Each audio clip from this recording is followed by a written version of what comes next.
जन्माद्यस्य यतोऽन्वयादितरतश्चार्थेष्वभिघ्नस्वराट् तेने ब्रह्महृदायादिकवये मुह्यन्ति यत्सूरयः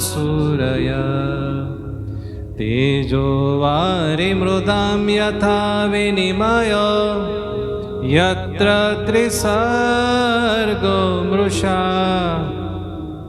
धाम्ना स्वेन सदा निरस्तकुहकं सत्यं परं धीमहि।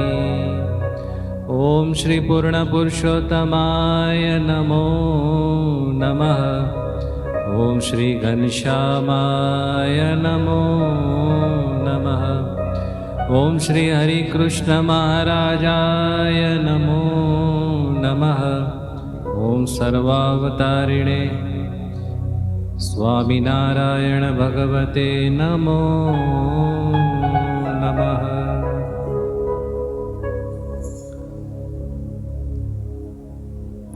श्री स्वामिनारायण मंदिर वरियाव सर्वोपरि धाम में विराजमान वाला महाराज, पूजनीय संतो तथा रवि सभाનો લાભ લેવા માટે પધારેલા સૌ ભાવિક ભક્તોને ભાવથી જય સ્વામિનારાયણ।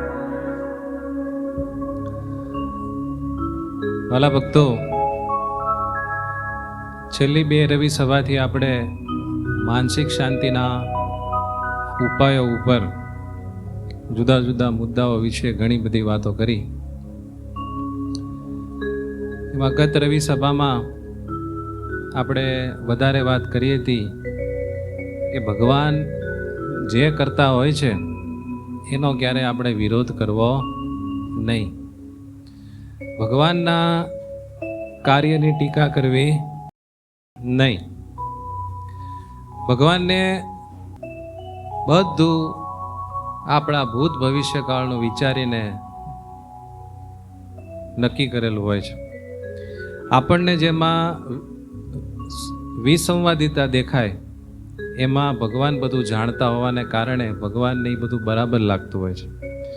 આપણને ઘણી વખત કાંઈક બનતું હોય તો એ બરાબર નથી બનતું એવું લાગતું હોય, પણ ભગવાનની દ્રષ્ટિએ એ બધું બરાબર હોય છે।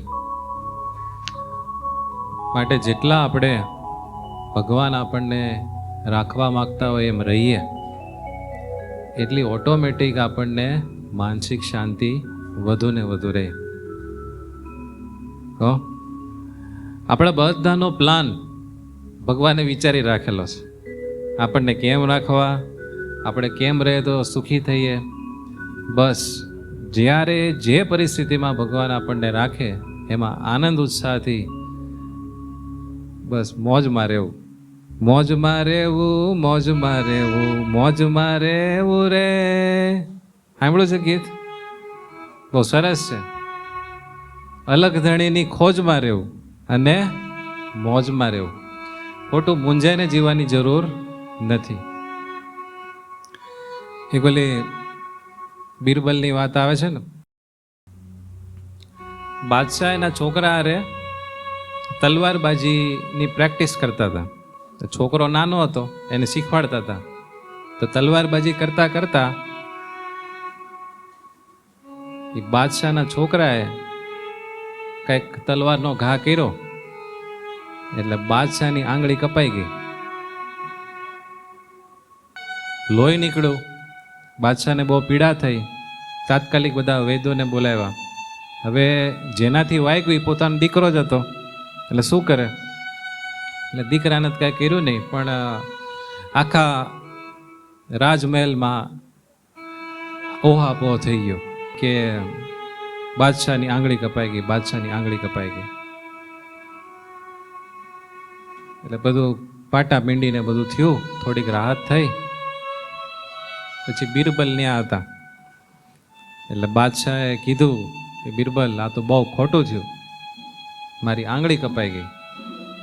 બિરબલ કહે કે ભગવાન જે કરે એ બધું સારા માટે જ કરતા હોય। એટલે બાદશાહનો મગજ ગયો કે મારા રોટલા ખા છો અને મારી આંગળી કપાઈ ગઈ, તું એમ કહે છો કે જે ભગવાન કરતા હોય બધું બરાબર હોય? જાઓ આને જેલમાં નાખી દો. એટલે બિરબલને પકડીને જેલમાં નખાઈ દીધા. પછી થોડાક દિવસ થયા. બિરબલ તો બાદશાહનો માનીતો હતો. એટલે બાદશાહને થયું કે મેં એને જેલમાં નાખ્યો, અત્યારે બરોબર એને પસ્તાવો થતો હશે કે મેં જે સ્ટેટમેન્ટ આપ્યું ને એવું મારે ન અપાય.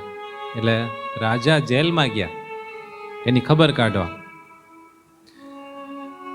પછી ત્યાં જઈને કીધું કે બિરબલ, મેં તને જેલમાં નાખ્યો તો તને કાંઈ પસ્તાવો થાય છે? કે ના, જે ભગવાન કરતા હોય એ સારા માટે જ કરતા હોય. એટલે બાદશાહ કે તો આ અહીંયા જેલમાં સડીને મર, હું તને બહાર કાઢવાનો નથી. એમ કહીને રાજા ખીજાઈને વયા ગયા. એમાં થોડોક સમય ગયો એટલે બધા રાજાઓ અને બાદશાહો પહેલાં શિકાર કરવા જતા ને, તો બાદશાહ શિકાર કરવા માટે ગયા. થોડુંક સૈન્ય હતું સાથે. શિકાર કરવા માટે જંગલમાં ગયા ત્યારે એક ભૂંડની પાછળ રાજા પડ્યા. ઘોડેસવારી કરીને એને તીર મારવાનું હતું. એટલે ભૂંડ બહુ સ્પીડમાં ભાગતું ભાગતું આમ જંગલમાં વહી ગયું. એટલે રાજા સૈન્યથી નોખા પડી ગયા અને જંગલમાં ઊંડા ઊંડા ઊંડા વયા ગયા. ખબર ન રહી કે સૈન્ય બહુ પાછળ રહી ગયું. અને ભૂંડની પાછળ દોડતા દોડતા તીર માર્યું, પણ ભૂંડ તો કાંઈ હાથમાં ન આવ્યું, પણ રસ્તો ભૂલી ગયા. એટલે હવે કઈ બાજુ જવું, કઈ દિશામાં જવું કંઈ ખબર પડી નહીં. એમાં એને તરસ બહુ લાગી. ઘોડેસવારી કરે એટલે પરસેવો બહુ વળે, એટલે તરસ બહુ લાગી. એટલે એને થયું કે લો ને અહીંયા નજીકમાં પાણી હોય એવું લાગે છે, હું જઈને પાણી પીવા જાઉં. તો એ તળાવમાં પાણી પીવા ગયા. ત્યાં જંગલના ભીલ લોકો હતા ને, એ બધાએ ચારે બાજુથી ઘેરીને એને પકડી લીધા અને પાંજરામાં પૂરી દીધા બાદશાહને. બાદશાહને થયું કે આ લોકો મને શું કરવાના છે. તો પાંજરામાં રાજાને એટલે બાદશાહને લઈને એનું જે કોલોની હતી ને ભીલ લોકોની, ત્યાં ગયા. અને પછી જોયું તો મોટું જબર કડાયું ગરમ કરવા માટે મૂકેલું અને બધી તૈયારી જોઈ. એને ખ્યાલ આવ્યો કે આ તો મારી બલી ચડાવીને મારું માંસ રાંધવાના છે. એટલે રાજા ફફડી ગયા. હવે શું થાય? સૈન્ય તો હતું નહીં. બાદશાહગીરી તો સૈન્ય હોય તો થાય.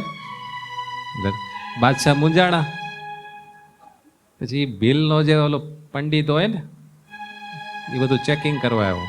એટલે પાંજરામાંથી કાઢીને એના શરીરનું ચેક કર્યું બધું, એ બધું સ્પેર પાર્ટ બરાબર છે ને. તો જોયું તો આંગળીનું એક ઠેબું કપાયેલું હતું. એટલે ભીલ લોકોના પંડિતે કીધું કે ભાઈ આ માણસ તો નહીં ચાલે, આને કાઢી મૂકો. એટલે 2-4 લાફા મારીને બાદશાહને કાઢી મૂકે. એટલે બાદશાહ પછી ભટકતા ભટકતા ભટકતા એના સૈન્ય ભેગા થઈ ગયા અને કોઈને કીધું નહીં કે મારી હું હાલત થઈ હતી. સાના માના એના રાજ્યમાં વયા ગયા. અને પછી રાજ્યમાં આવીને થોડીક પાટાપિંડી કરીને થોડાક સ્વસ્થ થયા. એટલે સીધા જેલમાં બિરબલને મળવા ગયા અને બિરબલને કીધું કે તું કે સાચો માણસ છો, કે તે મને કીધું તો ને મારી આંગળી કપાઈ ગઈ ત્યારે કે ભગવાને જે કર્યું એ સારું કર્યું, એ ખરેખર સાચું નીકળ્યું. કે મારી આંગળી જો કપાણી ન હોત ને તો કે ઓલા લોકો મારી બલી ચડાવીને મને મારી નાખત, મને રાંધીને ખાઈ જાત. એટલે તું સાચું કહેતો હતો. બિરબલ કે હા, ભગવાન જે કરતા હોય એ સારું જ કરતા હોય. તો કે બિરબલ હવે હાલ તું જેલમાંથી બહાર આવ. એમ જેલમાંથી બહાર લાવ્યો. પછી બહાર આવીને એમ કીધું કે હાલો મારી આંગળી કપાણી, એમાં મારો જીવ બચી ગયો, એ તો ભગવાને બરાબર કર્યું. પણ મેં તને જેલમાં નાખ્યો એમાં તારા માટે જ કઈ સારું થયું નહીં. જા પના, હું કાયમ તમારી સાથે હોઉં છું. તમે ક્યાંય પણ જાઓ તો હું તમારાથી ક્યારેય દૂર નથી હોતો. તો જંગલમાં હું તમારી સાથે જ હોત. જો તમે મને જેલમાં ન નાખ્યો હોત તો હું તમારી સાથે જ હોત. અને તમારી સાથે જો મને પકડ્યો હોત તો તમે બચી જાત. અને મારે જ કઈ આંગળી કપાડેલી નથી તો મને એ લોકો બલી ચડાવી દે. એટલે મને જેલમાં નાખ્યું ભગવાન બરાબર ન કર્યું. દેખા હા એ બરાબર કર્યો. એટલે હું કહું છું કે ભગવાન જે કરતા હોય એ સારા માટે જ કરતા હોય. બધા હેતુની આપણને ખબર પડે નહીં. એવું આપણને જો બધું સમજાઈ જાય, માનસિક શાંતિ કેટલી રહે. જરાય મગજ ટેન્શનમાં આવે. હા સાચી વાત છે. આપણને ધીરજ નથી રહેતી એ આપણો વાંક. બાકી ભગવાન જે ટાઈમે જે કરવાનું હોય ને એ પરફેક્ટ એમ જ કરતા હોય છે. ક્યારેક ભગવાન વિસર્જન કરતા હોય ને એમાંય ભગવાનનો નવું સર્જન કરવાનો સંકલ્પ હોય છે. આપણને થાય ને કે આવું કેમ થયું, પણ એની પાછળ ભગવાનને એવું હોય કે આનામાં આ થાય ને એમાંથી કંઈક નવું થાય. છેવટે ભગવાન એટલા બધા દયાળુ છે, ક્યારેય કોઈ જીવનું કોઈ પણ પ્રકારે બગડવા દેતા નથી. હરિચરિતામૃત સાગર ગ્રંથ છે, આધારાનંદ સ્વામીએ લખેલો. એમાં આધારાનંદ સ્વામીએ ભગવાનની એક વાત લખી છે કે ભગવાન કેટલા દયાળુ છે. તો યમપુરી બનાવી છે ને, યમપુરી એ પણ જીવો ઉપર ભગવાનની દયા છે. મગજમાં બેસે. યમપુરીમાં શું થાય, જેણે જેવા પાપ કર્યા હોય ને એને ત્યાં પકડીને દંડ આપવામાં આવે. યમપુરીમાં તો કઈ સેવા કરવાની ન હોય, પણ મેથી પાક આપવાનો હોય. તો યમપુરીમાં બધાને જેણે જેવું પાપ કર્યું હોય એમ એને પીડા આપવાની હોય. તોય આધારાનંદ સ્વામી એવું કહે છે હરિચરિતામૃત સાગરમાં કે ભગવાને યમપુરી બનાવી છે ને એ ભગવાનની જીવો ઉપર દયા છે. શા માટે? તો કે યમપુરી છે ને એ જીવોને શુદ્ધ કરવા માટેની ભગવાનની ફેક્ટરી છે. જેણે જે પાપ કર્યા હોય એટલે મેલા થઈ ગયા હોય જીવ પાપ કરી કરીને જમપુરીમાં નાખીને યમદૂતો ધોકાવીને એને ચોખ્ખા કરે અને પછી લખ 84માં નાખે અને છેવટે એને મનુષ્યનો દેહ મળે. બોલો, ત્યાં ને ત્યાં ભગવાન એને પીડા નથી આપતા, ચેન્જ આપે છે. એમ ભગવાનની કોઈ ક્રિયા, ભગવાનનો કોઈ હેતુ નિષ્ફળ હોતો નથી. એમાં જીવ માટે તો સારું હોય ને હોય જ. આવી બધી વાતો આપણે ગત રવિ સભામાં ઘણી બધી કરી હતી.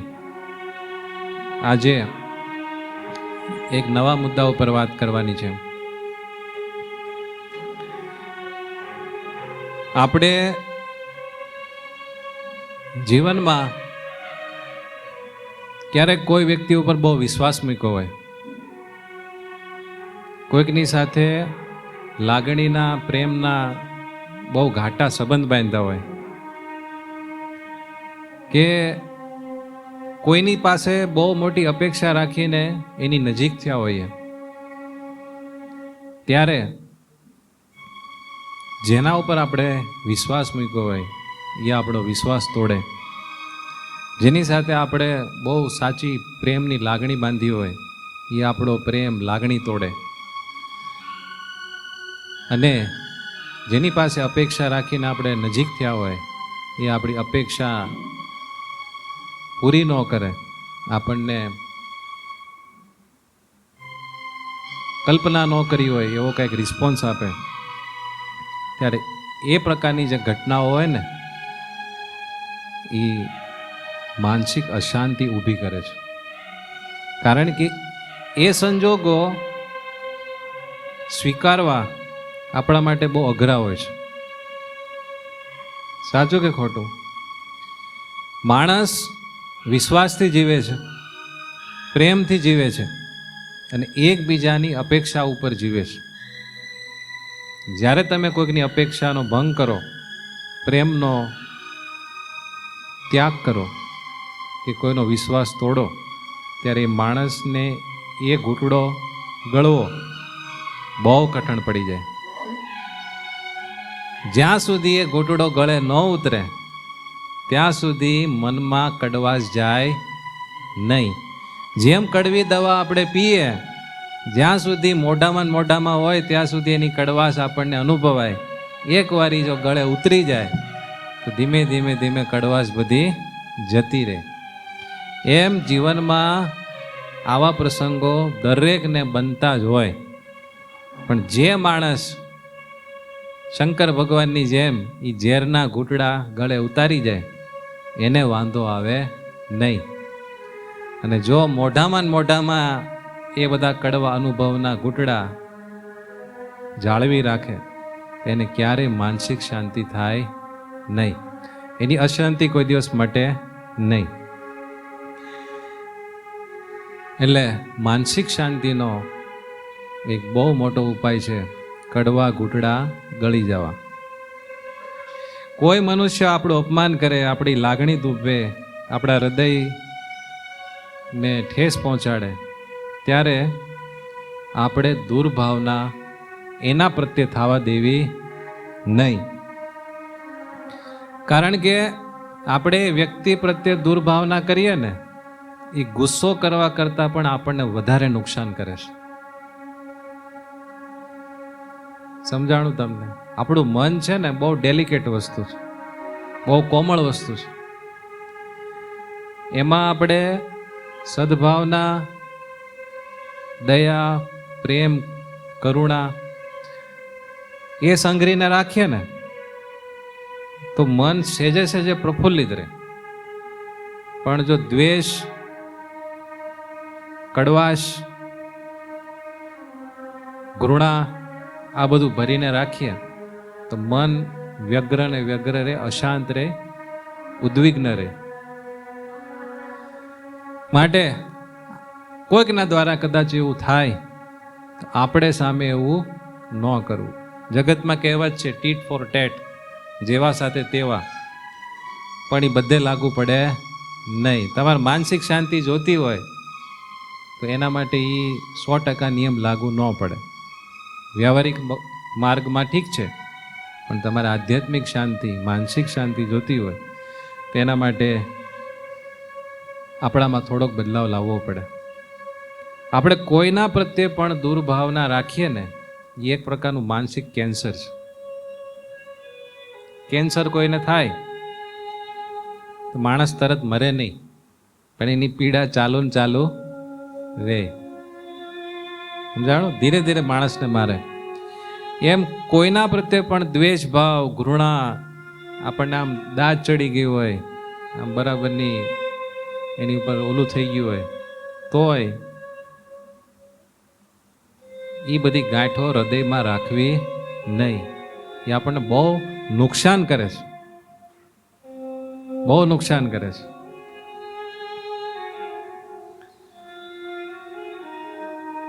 એટલે જેને માનસિક શાંતિ જોતી હોય એણે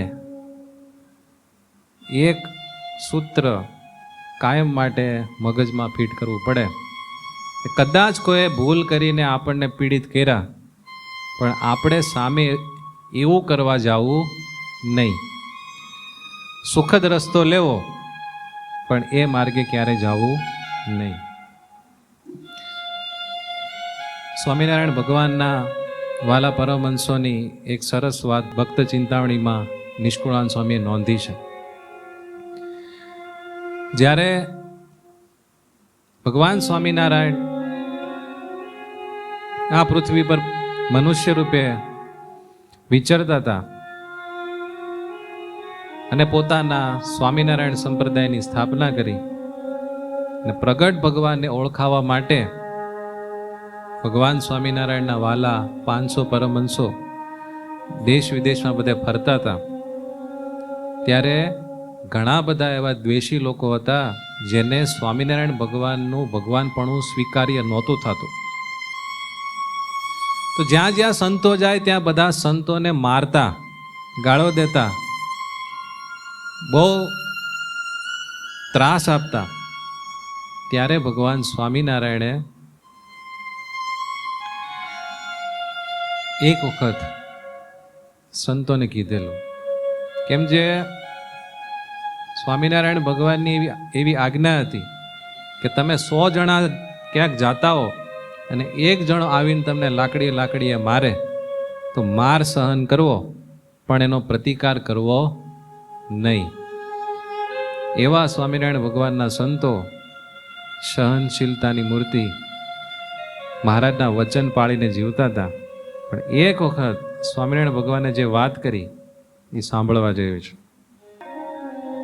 સુણો સંત શ્રી હરિ કહે, આપણે બહુ બહુ સહ્યો.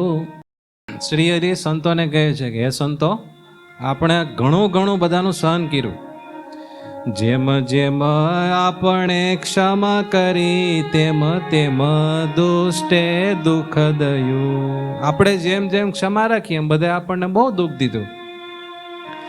આજ પછી એક મારું વચન હૃદયે ધારવું, દુષ્ટ આવે જો મારવા તેને થોડું ઘણું ડરાવવું. સંતો, તમે મારી એક વાત માનો, તમે ભલે બીજું કાંઈ ન કરો, પણ જો તમને કોઈ મારવા આવે તો તમારે ખોટું એને ડરાવવા, હાવ માર ન ખાઈ લેતા એમ. ત્યારે 500 પરમહંસની આપણે જય બોલીએ છે ને, શું કામ બોલીએ છીએ? હવે નંદ સંતો જે બોલે છે ને એ સાંભળજો. ત્યારે તે સંત બોલિયા, મહારાજ નહીં કહો એમ, ભૂંડા ભૂંડાઈ નહીં તજે તો ભલા ભલાઈ તજે કેમ. હે મહારાજ, આ જગતના જીવ તો તમને ઓળખતા નથી, ભૂંડાઈ ન તજે તો અમને તો તમારી પ્રાપ્તિ થઈ છે, અમે ભલા ભલાઈ શું કામ છોડીએ? આવું કીધું. બોલો. ત્યારે પ્રભુજી બોલિયા, મહારાજ રાજી થઈ ગયા.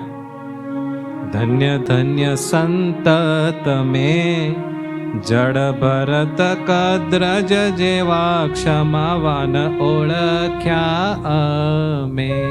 બોલો. તમે કદ્રજ અને ભરતજી જડ ભરત જેવા ક્ષમાવાન છો. જયદેવ જેવા મેં જાણ્યા, ક્ષમાવંત તમે ખરા. તમ તુલ્ય ત્રિલોકમાં માનો નથી મુનિવરા. તમારી ક્ષમા વડે થશે નાશ અસુર જનનો, વણ મારે એ મરશે તમે ત્રાસ તજજો તનનો. સંતો, તમે સહનશીલતા રાખો છો ને, એટલે હવે તમારે કાંઈ નહીં કરવું પડે, હવે હું કરીશ. તમારી ક્ષમા એ અસુરોને મારી નાખશે. પછી જે ભગવાન બોલે છે, ક્ષમા સમ ખડગ નહીં, ઝરણા સમ નહીં જાપ, ધીરજ સમ ઢાલ નહીં, મૌન સમ નહીં શાપ. જોયું તમે? બહુ મસ્ત વાત. ક્ષમા સમ ખડગ નહીં. ખડગ આવે ને, તલવાર જેવું મોટું શસ્ત્ર, ક્ષમા જેવું કોઈ ખડગ નહીં. હવે તમારે ક્ષમા રાખવાની, તોય ભગવાન એમ કહે છે કે ક્ષમા જેવું કોઈ શસ્ત્ર નહીં. એની વાત આપણે ગઈ રવિ સભામાં કરી હતી. ગોપાલ સ્વામીએ એવું કીધું કે જે સહન કરનારો છે એ સહન કરનારાનો ક્રોધ સહન કરાવનારાને બાળી નાખે છે. બોલો. એટલે જે ક્ષમા કરે છે એને પીડા તો થતી જ હોય ને, પણ એને જે પીડા થાય છે, વેદના થાય છે, એ પીડા આપનારાને બાળીને નાશ કરી નાખે છે. એટલે ક્ષમા સમ ખડગ નહીં, ઝરણા સમ નહીં જાપ. ઝરણા કોને કહેવાય ખબર છે? તમારી પાસે સામર્થ્ય હોવા છતાં તમે એ માણસને કોઈ નુકસાન ન પહોંચાડો અને સહન કરી લો, એને કહેવાય ઝરણા. કોઈ માણસ તમને એક લાફો મારે તો તમે એને ન્યાન્ય પૂરો કરી દેવાની ક્ષમતાવાળા હો, પણ તમને એમ થાય કે જવા દો બિચારા, અને કાંઈ ન કરો, એને કહેવાય ઝરણા. ક્ષમા સમ ખડગ નહીં, ઝરણા સમ નહીં જાપ, ધીરજ સમ ઢાલ નહીં, મૌન સમ નહીં શાપ. ધીરજ સમ ઢાલ નહીં. મોટા મોટા જીવનમાં જ્યારે દુઃખ આવે ને ત્યારે ધીરજ રૂપી ઢાલ હોય તો એ દુઃખને પાર કરતા વાર લાગે નહીં. ને કોઈ માણસ બધું જાણતો હોય, સાચો હોય, આપણે એને ખોટો પાડતા હોઈએ, પછી જ્યારે એ મૌન થઈ જાય ને ત્યારે મહારાજ કે મૌન સમ નહીં શાપ.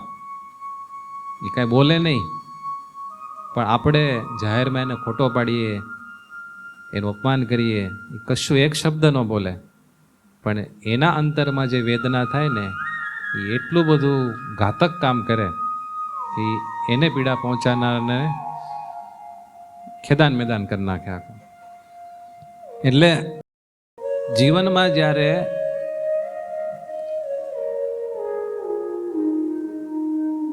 એવા સંજોગો આવે કે કોઈ વ્યક્તિ તરફથી આપણને બહુ દુઃખ પહોંચે ત્યારે ક્ષમા ધારણ કરવી, પછી ક્ષમા રાખતા રાખતા રાખતા આપણે થાકી જાય ને ત્યારે ધીરજ રૂપી ઢાલ ધરી દેવી, પણ ભગવાનનો ભરોસો મૂકીને ભાલા સામે ભાલો ચડાવો નહીં. ભગવાનના ભગતનો એ માર્ગ નથી. ક્ષમાવાન જનનો જો અસુર સુર દ્રોહ કરે, દેવ દાનવ માનવ મુનિ તે એહ પાપે આપે મરે. ભગવાન કહે છો ક્ષમાવાનનો કોઈ પણ દેવ હોય કે અસુર હોય દ્રોહ કરે ને એનો ખુડદો બોલી જાય. માટે તમે માનજો આવ્યો અસુરનો અંત આજથી, સુખે ભજો શ્રી કૃષ્ણને ખરું કહું ખોટું નથી. મહારાજ રાજી થઈને કીધું તમે સુખેથી હવે ભજન કરો, તમે ક્ષમા રાખો છો ને એટલે હવે બધો કેસ હું હાથમાં લઉં છું. તમ જેવા નિર્માનીનો જેણે જેણે કર્યો દ્રોહ, જો વિચારી આ જગતમાં આજ મોરે કોણ ઠેરો. આવી બધી ભગવાને વાતો કરી હતી કે આપણને શીખવવા માટે જ કરી હતી. અને બહુ સાચી વાત છે કે જ્યારે કોઈ અસહાય ગરીબ ભગવાનનો ભગત હોય કે કોઈ ગરીબ માણસ હોય, સાચો હોય, અને એને કોઈ છેતરે પીડે, એનું ધન હરી લે, એની આબરૂને નુકસાન પહોંચાડવા માટે કોઈ પ્રયત્નશીલ થાય, આડોડાઈ કરે, ઊંધાઈ કરે, અવળાઈ કરે, ત્યારે એ માણસ જ્યારે થાકી જાય, એની સહનશીલતા ક્ષમાશીલતા ખૂટી જાય અને એ કેસ જો ભગવાનને સોંપી દે ને તો પછી સામેવાળાના ભૂકા બોલી જાય. એમ કે નોર્મલ કોર્ટમાં કેસ ચાલતો હોય ને તો પછી હાઈકોર્ટમાં જાય, અને હાઈકોર્ટમાંથી પછી સુપ્રીમમાં જાય, પછી સુપ્રીમમાંથી જે ચુકાદો આવે એમાં ફેરફાર થાય. એમ કોઈ વ્યક્તિને એટલો બધો ન પીડવો એ પછી ભગવાનને સીધી એપ્લિકેશન કરી દે કે ભગવાન હવે મારી પાસે કોઈ ઓપ્શન નથી, આ માણસને હવે તમે હેન્ડલ કરો. એમ જો આ કોઈ બિચારો સાચો માણસ આમ હેરાન પરેશાન થઈને ભગવાનને કેસ સોંપી દે ને તો મુશ્કેલી બહુ થઈ જાય. હો, ભગવાન કેસ હાથમાં લે ને બહુ કડક કામ લે. એટલે ક્યારે આપણો કેસ ભગવાનને કોઈક સોંપી દે ને એટલો બધો કોઈ માણસને હેરાન ન કરવું. આપણું બગાડ્યું હોય ને તોય નહીં. આપણા દેશની સંસ્કૃતિ છે. એટલે જોજો અત્યારે આખા વર્લ્ડમાં ભારતની ક્ષમાશીલતા અને સુહૃદ ભાવના આખા વર્લ્ડમાં વખણાય છે. બધા દેશો એના આજુબાજુના દેશને લૂંટવામાં, એને હેરાન કરવામાં, એની ટેરેટરી લઈ લેવામાં કાંઈક ને કાંઈક કાવા દાવા કરે. પણ ભારત દેશ એવો છે કે ભારત ઉપર બધાએ અત્યાચાર કર્યો, પણ ભારત દેશ પોતે કોઈની ઉપર અત્યાચાર કરવા ગયો નથી.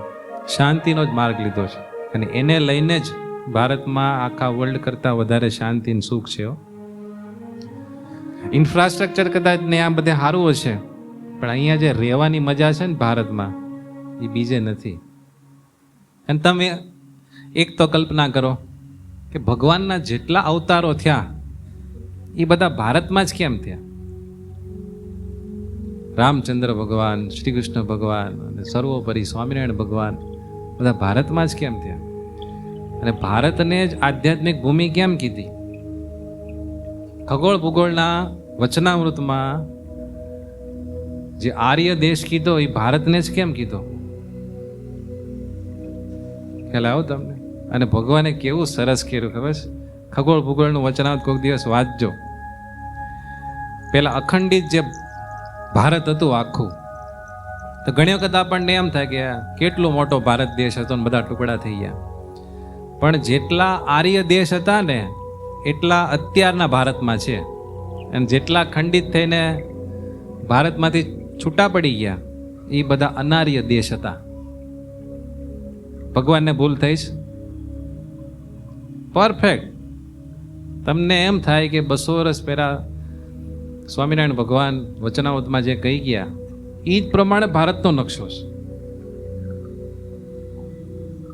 ખગોળ ભૂગોળનો વચનામૃત જો કોઈ વાંચતા હો તો કોક દી વાંચજો, તમને એમ થશે કે વાહ. એનું કારણ છે ભારત દેશમાં આધ્યાત્મિકતાને લઈને આવા સંસ્કાર છે, અને આવા સંસ્કાર હોય તો જ આધ્યાત્મિકતા ટકે. બીજા ધર્મોમાં કેમ કે ભાઈ કાફીરને મારવામાં કાંઈ વાંધો નથી ને એમ ખૂન ખરાબાને ધર્મના નામે ચલાવવામાં આવતા હોય, તો ત્યાં આધ્યાત્મિક સૂક્ષ્મતા હોતી નથી. આધ્યાત્મિક માર્ગ છે એટલો બધો સૂક્ષ્મ છે, એમાં જડતા 1% ન ચાલે. જડ માણસોને આધ્યાત્મિક માર્ગમાં કોઈ ટપ્પો પડે નહીં. એટલે પહેલા માણસની જડતા ખંખેરીને એને સૂક્ષ્મ બનાવવો પડે, અને સૂક્ષ્મતા માટે એના હૃદયમાંથી વેરઝેરના સંસ્કાર બાળવા પડે છે. એના માટેની આ વાત છે. કેમ કે જ્યાં સુધી માણસ માનસિક રીતે શાંત ન હોય ત્યાં સુધી એને ભગવાનની વાત તમે શું કરી શકો? ગુણાતીતાનંદ સ્વામી એવું કહેતા કે લોટી આમ ધગધગતી હોય, એમાં તમે પાણીનું એક ટીપું નાખો તો સડ કરતું બધું પાણી બાષ્પીભવન થઈને વયું જાય. એમ જેનો જીવ રાગ દ્વેષથી ખદબદતો હોય એની ઉપર તમે ભગવાનની વાતના છાંટણા નાખો ને, બાષ્પીભવન થઈને ઉડી જાય, અંતરમાં ઉતરે નહીં. એટલે આ બધી આપણે કથા કરીએ છીએ. ખ્યાલ આવ્યો તમને? આપણે કામ છે ભગવાનનું, પણ આપણા મનની ભૂમિકા એવી ન હોય તો આપણે ભગવાનને પધરાવીએ ક્યાં? અને જે ભગવાનના ભક્ત હોય ને એમાં 4 ગુણ અવશ્ય હોવા જોઈએ. કેટલા ગુણ? યાદ રાખજો. એમાં પહેલો ગુણ છે નમ્રતા, હ્યુમિલિટી. ભગવાનના ભક્તમાં પહેલો ગુણ હોવો જોઈએ નમ્રતા. બીજો ગુણ છે જે હોવો જ જોઈએ કૃતજ્ઞતા, ગ્રેટિટ્યુડ. ત્રીજો ગુણ છે સહનશીલતા, ટોલરન્સ. અને ચોથો ગુણ ક્ષમાશીલતા, ફોરગિવનેસ. જેને ભગવાનના સારા ભક્ત થવું હોય કે કોઈ પણ વ્યક્તિને મહાન બનવું હોય, એનામાં 4 ગુણ જોઈએ. યાદ રહ્યા? પહેલું નમ્રતા, બીજું કૃતજ્ઞતા, ત્રીજું સહનશીલતા અને ચોથું ક્ષમાશીલતા. માણસ નમ્ર હોય ને એને ઘણી બધી પીડા આવવાની હોય ને તોય ટળી જાય. સાચું ખોટું? નમ્ર માણસ હોય ને એ કોઈ દી વટે ન ચડે, એટલે એની શાંતિને કોઈ ભંગ કરીએ કે. પછી કૃતજ્ઞ માણસ હોય ને એનામાં કયો ગુણ હોય ખબર છે? એ વ્યક્તિ માટે જેણે જેણે કંઈક કર્યું હોય ને એ બધું એને મગજમાં યાદ હોય. શું નથી કર્યું એ યાદ ન હોય, પણ શું યાદ હોય? જે જે કર્યું હોય. હવે તમે વિચારો કે તમારા પત્નીએ તમારા માટે આજ દિવસ સુધી જે જે કર્યું હોય તમને યાદ હોય, એ કંઈક ભૂલ કરે તમે માફ કરી શકો કે નહીં? તમારા મા બાપે, છોકરાએ, ભાઈએ, કોઈ પણ તમારા મિત્રએ તમારા માટે કાંઈક તો સારું કર્યું જ હોય. એ બધું આપણને યાદ હોય તો તરત એને માફ કરવામાં, એની યાર સંબંધ પાછો જેમ હતો એમ કરી નાખવામાં વાર લાગે. પણ એ યાદ જ ન હોય તો. સહનશીલતાની તો આપણે વાત કરી. જેટલું સહન કરી શકે એને એટલી માનસિક શાંતિ વધુ રહે, અને જે માફ કરી શકે એનું મગજ ખાલી રહે. નકર માથામાં બધાના પોઈન્ટ ભરેલા રહે, ખાલી જ ન થાય. એટલે આપણા માટે જેણે જે જે કર્યું હોય ને નાનામાં નાનું એ ક્યારે ભૂલવું નહીં. અને આ જે ચારેય ગુણ છે ને, નમ્રતા, કૃતજ્ઞતા, ક્ષમાશીલતા અને સહનશીલતા, એ ભગવાનના ગુણ છે. મહારાજે વચનાવતમાં કીધું કે ભગવાનની ઉપાસનાથી ભગવાનના ગુણ ભગવાનના ભગતમાં આવે. તો આપણે જો ભગવાનના સાચા ભગત હોય, ભગવાનનું ભજન કરતા હોય, ભગવાનનો આપણી ઉપર રાજીપો થાય ને તો આ ચારેય ગુણ આપણામાં આવે. ખરેખર કાયમ યાદ રાખવાનું કે આ ચાર વસ્તુમાં કેમ છે, અને આ ચાર જેટલી ઘટતી હોય ને એટલે આપણને શાંતિ હોય જ નહીં. હોય કૃતજ્ઞ રહેવામાં બહુ ફાયદો છે. મોટે ભાગે માણસોને કેવું હોય ખબર છે? સંતાપનું સંવર્ધન કરવાની ટેવ હોય છે, જે ખૂબ જ નુકસાનકારક છે. ખ્યાલ આવો તમને? સંતાપનું સંવર્ધન કોને કહેવાય? કોઈ એક વ્યક્તિ આપણું અપમાન કર્યું, સમજો અત્યારે અપમાન કર્યું, પછી આપણે જમવા જાય ને ત્યારે બીજી વાર યાદ કરીએ, પછી આપણે કોકને મળીએ ને ત્રીજી વાર યાદ કરીએ, ઘરે જાય એટલે આપણા પત્નીને કહીએ કે આજ સભામાં ગયો તો ને આવું થયું, ચોથી વાર યાદ કર્યું, પછી રાતે પથારીમાં પડે ને ત્યારે એ વ્યક્તિ યાદ આવે. કેટલી વાર થયું? પછી સવારે જાગીએ ને બ્રશ કરતા ને ત્યારે યાદ આવે. તો એ આપણે શું કર્યું કહેવાય? અપમાન એક વાર થયું, રિપીટેશન કેટલી વાર કર્યું એને કહેવાય સંતાપનું સંવર્ધન. ઘણા માણસ છે ને ચિંગમ જેવા હોય, કાંઈક પ્રસંગ બન્યો હોય ને તો ભૂલે જ નહીં. સવારે દૂધ ઉભરાણું હોય, ઘણી સાસુ એવી હોય તો સવારે કે વહુને, પછી બપોરે કે, રોંઢે કે, સાંજે કે, 2-4 દી પછી કે, પછી એ ઘરમાં ડખા ન થાય શું થાય? એટલે સંતાપનું સંવર્ધન કરાય નહીં. જે જેટલો સંતાપનું સંવર્ધન કરે ને થઈ ગયું એ થઈ ગયું. એનું બ્લડ પ્રેશર વધે, ટેન્શન વધે, અને શરીરમાં કેટલી પ્રકારના રોગ થાય. માટે એકવાર અપમાન થયું હોય એનું ભૂતકાળમાં એને ભૂલી જવું. એ વ્યક્તિથી દૂર રહેવા જેવું હોય તો દૂર રહ્યો, પણ વારે વારે એને યાદ કરીને એને મગજમાં જગ્યા આપો નહીં.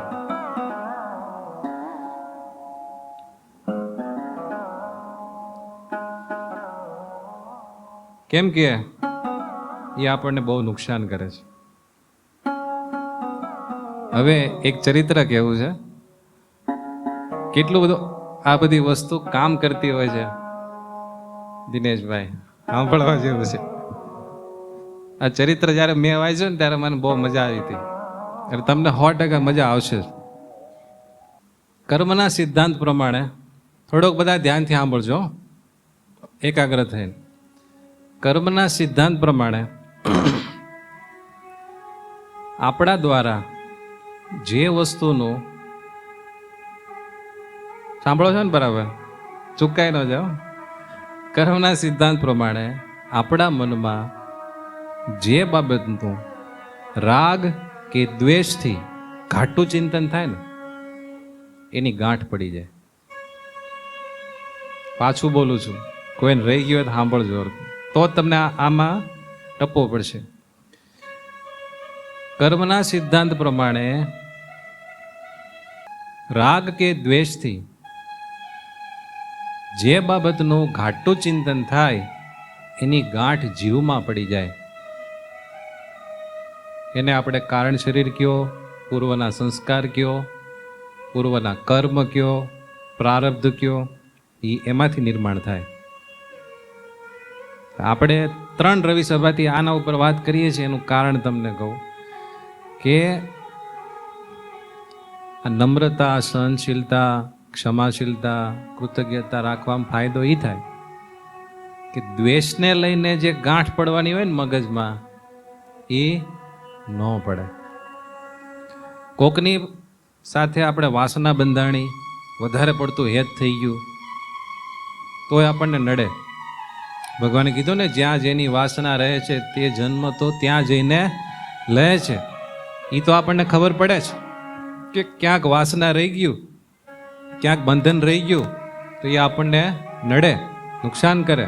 માણસો ભૂત નથી થતા? છોકરામાં વાસના રહી, સ્ત્રીમાં વાસના રહી જાય ભૂત થાય.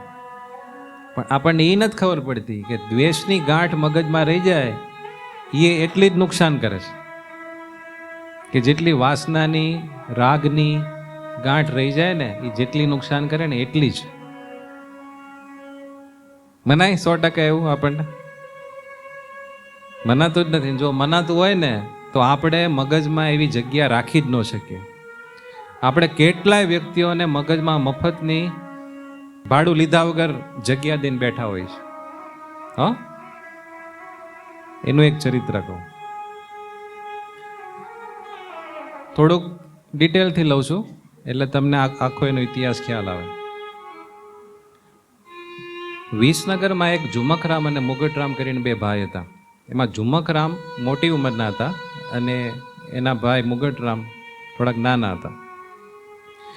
એક વખત વડતાલમાં સ્વામિનારાયણ ભગવાને સમય કર્યો હતો ત્યારે ગામથી ઉગમણી તરફ આંબલા હેઠે રાત્રે હજારો માણસોની સભા ભરાઈને બેઠી હતી.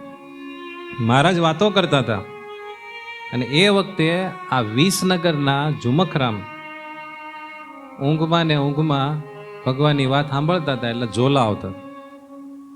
એટલે એને ઝોલા આવતા હતા ને એટલે મહારાજના હાથમાં એક સોટી હતી.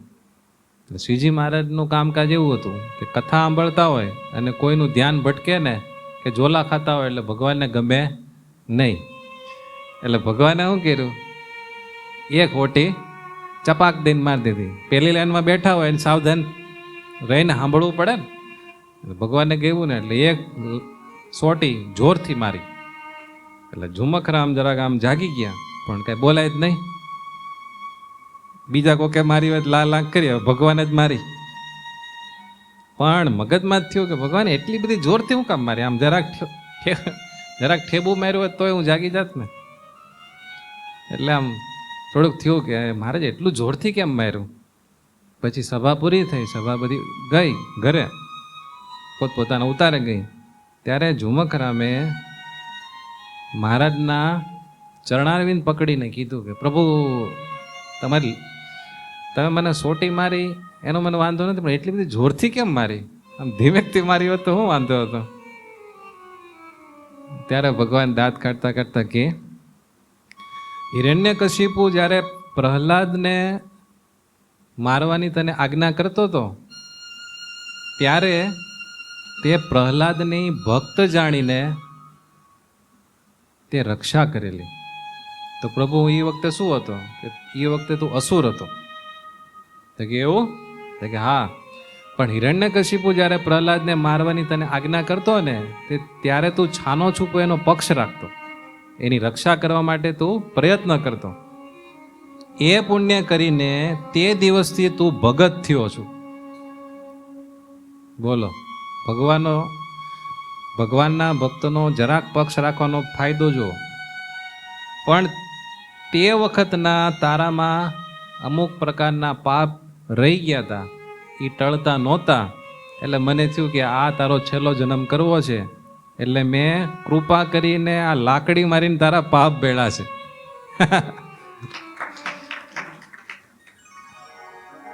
અને થયું એવો, મહારાજે જે દિવસથી એને સોટી મારીને એ દિવસથી 24 કલાક એને ભગવાનની મૂર્તિ દેખાય, અખંડ ભગવાનના દર્શન ચાલુ થઈ ગયા. પણ થોડુંક હજી સત્સંગ પાયકો નહોતો એટલે ભગત મૂંઝાણા. આ તો આવું છે ને, ઝુમખરામને જરાક મૂંઝવણ થઈ કે 24 કલાક મૂર્તિ દેખાય, મારે કામ ધંધો કેમ કરવો? એટલે એણે ભગવાનને પ્રાર્થના કરી, ભગવાન પાસે જઈને પોક મૂકી કે ભગવાન તમે બહુ કૃપા કરી, પણ 24 કલાક તમે દેખાવ છો એટલે મારે કામ ધંધો નથી થતો, ને મારો ભાઈ નાનો, ને મારા મા બાપ વૃદ્ધ છે, મારે શું કરવું? એટલે ભગવાન કે તને મોટા મોટા યોગીઓને જે પ્રાપ્ત ન થાય એ તને દીધું કૃપા કરીને, પણ તને પૈચ્યું નહીં. તો કે જા, તને નહીં દેખે. ના ના ના ના, એમ નહીં, હાવ નહીં કાઢવાનું. તો હું 2 કલાક રોજ ધ્યાન કરું, પાછું 2 કલાક ધ્યાન કરતા હો, હું 2 કલાક ધ્યાન કરું ને ત્યારે અખંડ તમારી મૂર્તિ દેખાવી જોઈએ. ભગવાન કે વાંધો ને 2 કલાક દેખાશે, પણ 24 કલાકનું કેન્સલ કરે એવું બોલો. વાંધો નહીં, 2 કલાકનું થયું, આપણે 2 કલાકે ન થતું હોય. મહારાજ કે વાંધો નહીં. પછી એ ઝુમખરામ અને મુગટરામ વિસનગરથી પછી ગાંડાપુર શિફ્ટ થયા, મધ્યપ્રદેશમાં. અને ત્યાં રહેતા હતા. એમાં એક વખત મુગટરામ એનો નાનો ભાઈ બીમાર પડ્યો. બીમારી વધી ત્યારે એક દિવસ એ મુગટરામની પથારીની સામે તેજો મંડળમાં સ્વામિનારાયણ ભગવાને એને દિવ્ય રૂપે દર્શન દીધા. અને મહારાજ તો ગઢપુર બાજુ હોય અને આ લોકો તો મધ્યપ્રદેશમાં હતા. ભગવાને દિવ્ય દર્શન દીધા અને કીધું કે આજથી 10મે દિવસે અર્ધરાત્રિએ અમે તેને તેડવા આવશું. 10 દિવસ પછી રાતના 12 વાગે, અને સાથે 25 પાર્ષદો લાવશું. અને તે પાર્ષદો બંદૂકોના અવાજ કરશે, અને તે સમયે તારા પાસે જે હશે તે બધાને અમારા દર્શન થશે. આવું ભગવાન સ્વામિનારાયણે દિવ્ય રૂપે દર્શન આપીને કીધું. બોલો, છે ને સ્વામિનારાયણ સંપ્રદાયની ગરિમા. ભક્ત ચિંતાણીમાં નિષ્કુળાન સ્વામી કહે છે, દેહ છતાં દુખિયા નહીં, તન છૂટે તેજ અંબાર, આવે પ્રભુજી તેડવા જાય બ્રહ્મ મહોલ મોજાર. બોલો, ભગવાનના ભગત થાન ફાયદો જો. રથ વેલ ઘોડા પાલખી વળી દેખે બહુ વિમાન, માગી શિખા મૂકે દેહને જેને મળ્યા સ્વામી ભગવાન. રથ વિમાન પાલખી જેનો જેવો સંકલ્પ હોય એ પ્રમાણે ભગવાન એને લેવા આવે અને બીજાને એવું દેખાય. મોટો પ્રતાપ મહારાજનો એક જીભે કહ્યો ન જાય, એમાં જે જાન ઉધરે નહીં તેનું આશ્ચર્ય કાય. અંતકાળ આવ્યો નથી કે સ્વામિનારાયણ ભગવાન એના ભગતને તેડવા આવ્યા નથી. આવા દયાળુ ભગવાન બીજા કોઈ મળે નહીં. મુગટરામને આવું કીધું, મુગટરામ ખુશ થઈ ગયા. નાની ઉંમર હતી તો એને સત્સંગ હતો એટલે કઈ ચિંતા નહોતી. એક દિવસ તો બધાએ જવાનું છે વહેલા ભગવાનના ધામમાં, એટલો સેફટી વાળો રસ્તો મળ્યો, એનાથી હું મોટી વાત. એણે એના મોટા ભાઈ ઝુમખરામને વાત કરી. પણ હવે સમજવાની વાત છે, ભગવાને એટલી તો વાત કરી, સાથે સાથે એને એના પૂર્વ જન્મનું જ્ઞાન આપ્યું. કોને? મુગટરામને. અને ભગવાને એને એવું જ્ઞાન આપ્યું કે તમે છે ને રામાવતાર વખતના છો. રામાવતાર વખતે રામચંદ્રજી વનવાસમાં ગયા ત્યારે ભરતજી એમની પાછળ ગયા હતા એમને લેવા માટે. આવે છે ને રામાયણમાં કથા. ત્યારે ભરતજીના સૈન્યના 2 સૈનિકોએ એક ઋષિની ઝૂંપડી એના ભાલાથી આમ ખેંચીને કંઈક બગાડી કે તોડી એવું કંઈક કર્યું,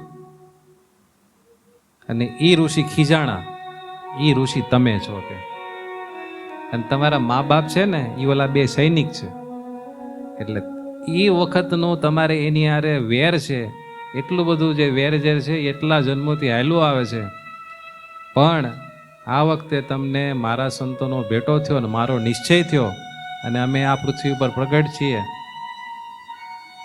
અને તમે અમને પ્રગટ ભગવાન જાણીને ભજો છો, માટે આ તબક્કે હવે કાચું રહેવા દેવું નથી, માટે આ તમારું જે વેરભાવની ગાંઠ છે ને એને હવે પૂરી કરી નાખો. આવું ભગવાને એને પૂર્વજન્મનું જ્ઞાન મુગટરામને આપ્યું. એટલે મુગટરામે એના મોટા ભાઈ ઝુમકરામને બોલાવીને વાત કરી કે 10 દિવસ પછી 12 વાગે ભગવાન મધરાત્રિએ મને લેવા આવશે, 25 પાર્ષદો આવશે અને ઢોલ નગારા વાગશે, અને એ વખતે બધાને ભગવાનના દર્શન થવાના છે. અને બીજું તમને કહી દઉં કે બા બાપુજીને મારી પાસે આવવા દેતા નહીં, અને જો પાસે કદાચ આવ્યા તો હું એને બચકું ભરી લઈશ. એટલે ઝુમકરામને થયું કે આ મારો ભાઈ ભગત ને આવી કેમ વાત કરે, તો કે કેમ આવું કે છો ભાઈ, તો કે રામાવતાર વખતે આ આપણા મા બાપ છે એ બે ક્ષત્રિય હતા, અને હું ઋષિ હતો અને વનમાં રહેતો હતો, અને ભરતજી જ્યારે રામચંદ્રજીને મળવા માટે આવ્યા ને ત્યારે એ બે સૈન્યની હારે આવ્યા હતા, સૈનિક હતા એટલે, અને એણે મારી પર્ણકુટી તોડી નાખી હતી. તે દિવસથી બેયની હારે મારે વેર છે, તેથી વખતો વખત હું એના ઘરે જન્મ લઉં છું. કેટલા રામ અવતાર વખતથી હાલતું હતું, ઠેઠ સ્વામિનારાયણ ભગવાન જ્યારે પૃથ્વી પર હતા ને ત્યારે પૂરું થયું. તમે વિચારો જ ખરા, એ વખતો વખત હું એના ઘરે જન્મ લઉં છું, પણ વેર વાળવાનો વખત વળતો નથી, વેર વાળવાનો ચાન્સ નથી મળ્યો, એટલા જન્મો લીધા તોય. પણ આ વખતે તો મહારાજ મને તેડી જશે અને હવે પાછું જન્મવો નહીં પડે. આવું બધું કીધું એટલે ઝુમકરામ તો બહુ ઊંડા ઉતરી ગયા કે ઓહ આ તો પણ વેર ઝેર તો કેટલું હાલે. પછી ઝુમકરામે એના મા બાપને આ બધી વાત તો ન કરી, બિચારા ટેન્શનમાં આવી જાય, પણ એવું કીધું કે ભાઈ ગમે એવી બૂમ બરાડા પાડે એને પીડા થતી હોય, પણ તમે એની પાસે ભલા થઈને જાતા નહીં. તો કેમ મારો દીકરો છે ને મારે નથી, કે હું તમને કહું એમ કરો, તમે મારું માનો. તો કે વાંધો નહીં. ને એ વખતે ઝુમકરામ પછી એમની જે દુકાન ચાલતી હતી ત્યાં દુકાને ગયા અને એના મા બાપને એના ભાઈથી દૂર રહેવાનું કીધું. જોત જોતામાં ઘણા દિવસો પસાર થઈ ગયા, 10 દિવસ પૂરા થયા, અને મુગટરામનો અંતકાળ આવ્યો. અંતકાળ આવ્યો એટલે શરીરમાં કાંઈક તો પીડા થાય, થોડીક પીડા થઈ એટલે ઊંકારા કરવા બેડા. એટલે એના મા બાપને સંભળાણું. હવે મા બાપને દીકરામાં પ્રેમ તો હોય, એટલે ઝુમકરામે ના પાડી હતી કે ભાઈ તમે ભાઈ પાસે જાતા નહીં, તોય મા બાપના પ્રેમને લઈને રહેવાનું નહીં. જેવાય મુગટરામ પાસે ગયા એના મા બાપ તરત જાણે પથારીમાંથી ઠેકડો મારીને બેને બચકું ભરી લીધું. એટલે એ મા બાપે રાહડ પાડ્યો. એટલે ઝુમકરામ દોડીને આવ્યા. ત્યાં તો મુગટરામ કે હવે વેર મટી ગયું, હવે વેર મટી ગયું. અને પછી તરત જ નગારા વાગ્યા. ભગવાને કીધું તો ને નગારા વાગ્યા, બધાને ભગવાન 25 પાર્ષદ સાથે આને તેડવા માટે આવ્યા છે, એ બધા દર્શન થયા. અને ઝુમકરામ ભૌતિક દેહનો ત્યાગ કરીને દિવ્ય દેહ ધારણ કરીને ભગવાનની સાથે ધામમાં ગયા.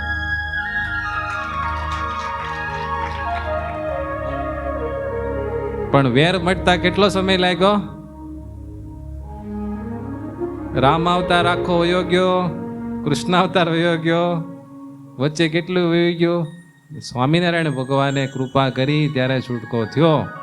એમ વાસના ક્યાંક બંધાઈ જાય ને તોય જીવ હેરાન પરેશાન થાય ને એની જેટલો જ ક્યાંક દ્વેષ બંધાઈ જાય તો પણ આવું જ થાય. હવે મને કયો, કોઈની યારે ગાંઠ રાખવા જેવું ખરું?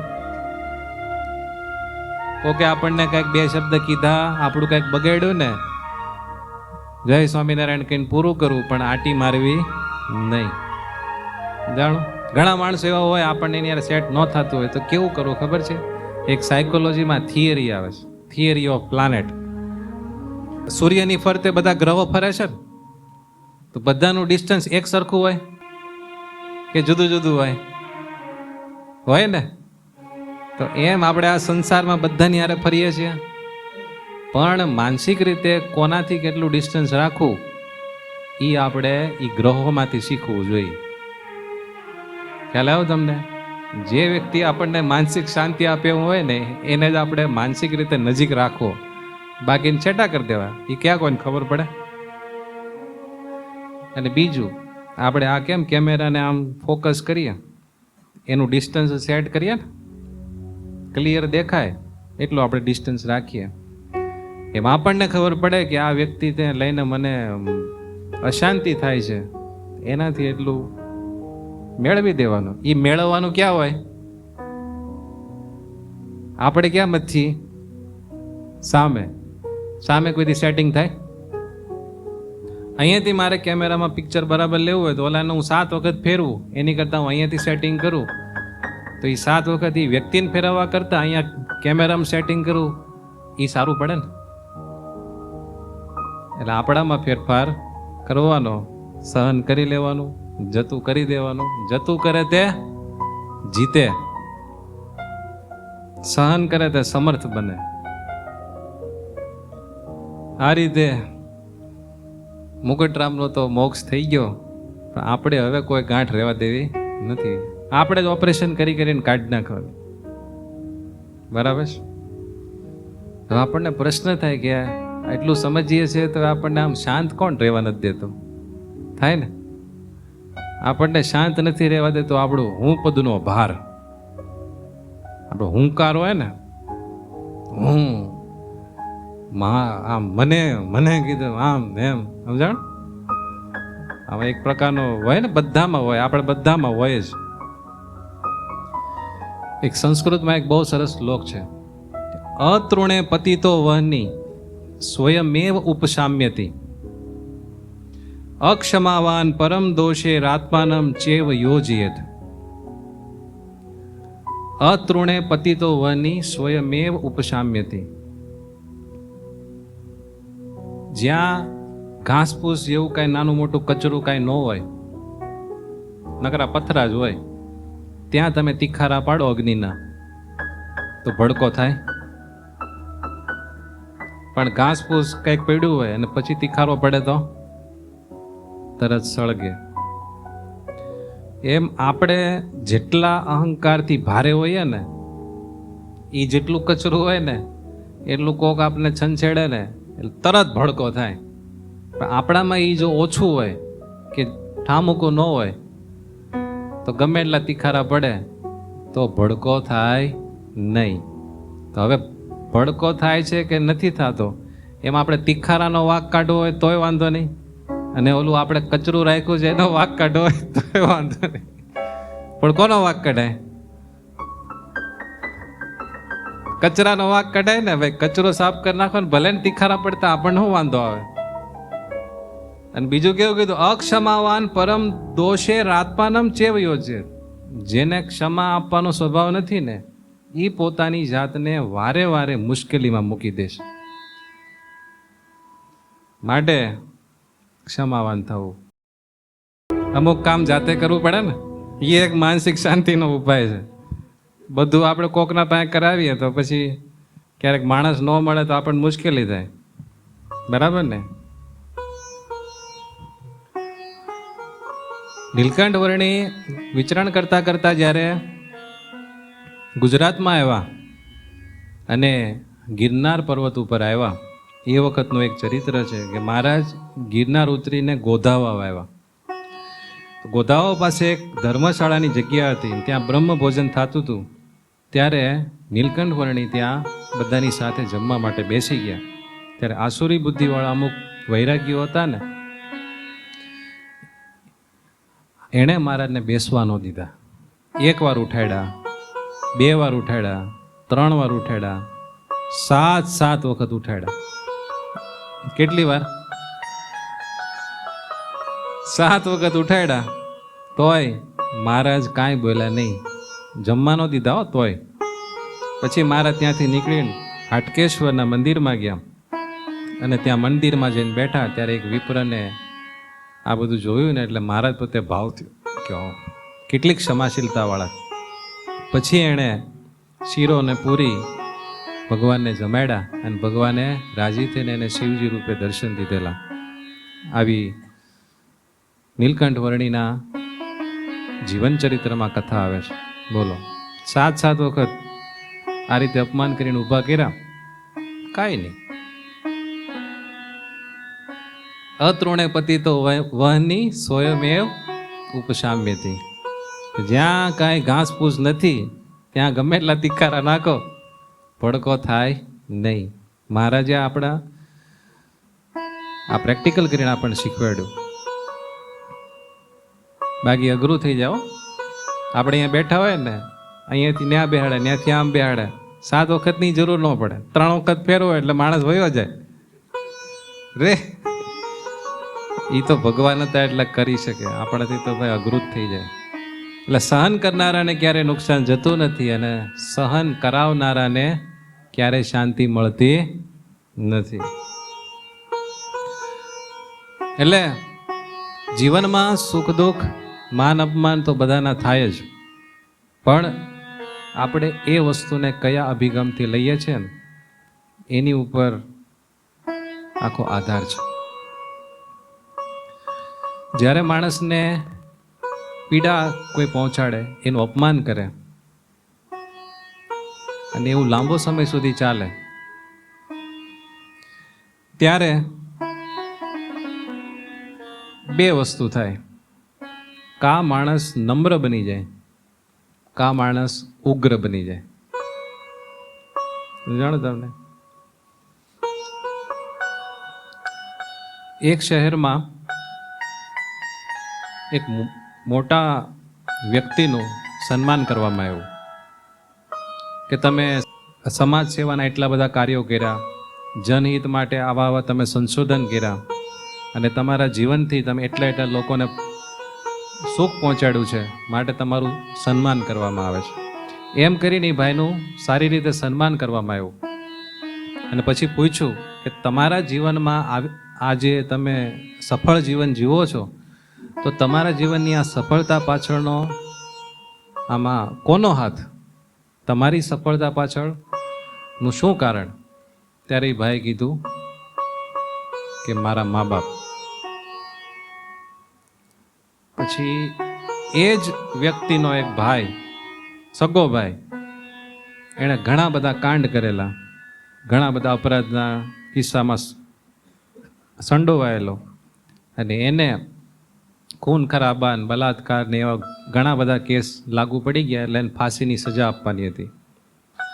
એટલે પત્રકારોએ એને છેલ્લે એનું ઇન્ટરવ્યૂ લીધું ને એને પૂછ્યું કે તમે એટલા બધા ખરાબ કામ કર્યા, કોઈને શાંતિ લેવા દીધી નહીં, શાંતિ તમે ન લીધી ને કોઈને લેવાય દીધી ને, બધાને હેરાન પરેશાન કરી નાખ્યા, તો તમને હવે છેલ્લે અમે એવું પૂછીએ છીએ કે તમારી દ્રષ્ટિએ તમે આવું ખરાબ જીવન જીવવા એનું કારણ શું? તો કે મારા મા બાપ. 2 સગા ભાઈ જ છે, પણ બંનેનો દ્રષ્ટિકોણ જુદો છે. જે માણસે સદગુણો કેળવા બધાનો રાજીપો લીધો, એણે એના મા બાપમાંથી એ શીખ લીધી કે મારા મા બાપ છે ને આખી જિંદગી ઝઘડીને પૂરું કર્યું અને આ ગમે ત્યારે બાંધે એટલે ધોલ ધપાટ ને ગાળા ગાળી કરે છે, એમાં અમને કોઈને શાંતિ નથી થઈ, એટલે હવે મારે મારા જીવનથી આવો અનુભવ કોઈ નથી થવા દેવો, એમ માનીને એ માણસ જીવન જીવો તો આખા શહેરને, આખા ગામને, બધાને સુખ પહોંચાડી શક્યો. અને એકને એમ થયું કે મારા મા બાપે જ મને આ પરંપરામાં દીધું છે, એટલે મને જે મળ્યું એ જ મારે બધાને દેવું છે. એમ એણે કર્યું તો એ મોટો ગુંડો થયો અને ઓલો મોટો સજ્જન થયો. એટલે જ્યારે અપમાન થાય કે આપણને દુઃખ કે પીડા પહોંચે ત્યારે ઉગ્રતાના રસ્તે જવું નહીં, પણ નમ્રતાના રસ્તે જવું તો આપણાથી બીજાને શાંતિ થાય.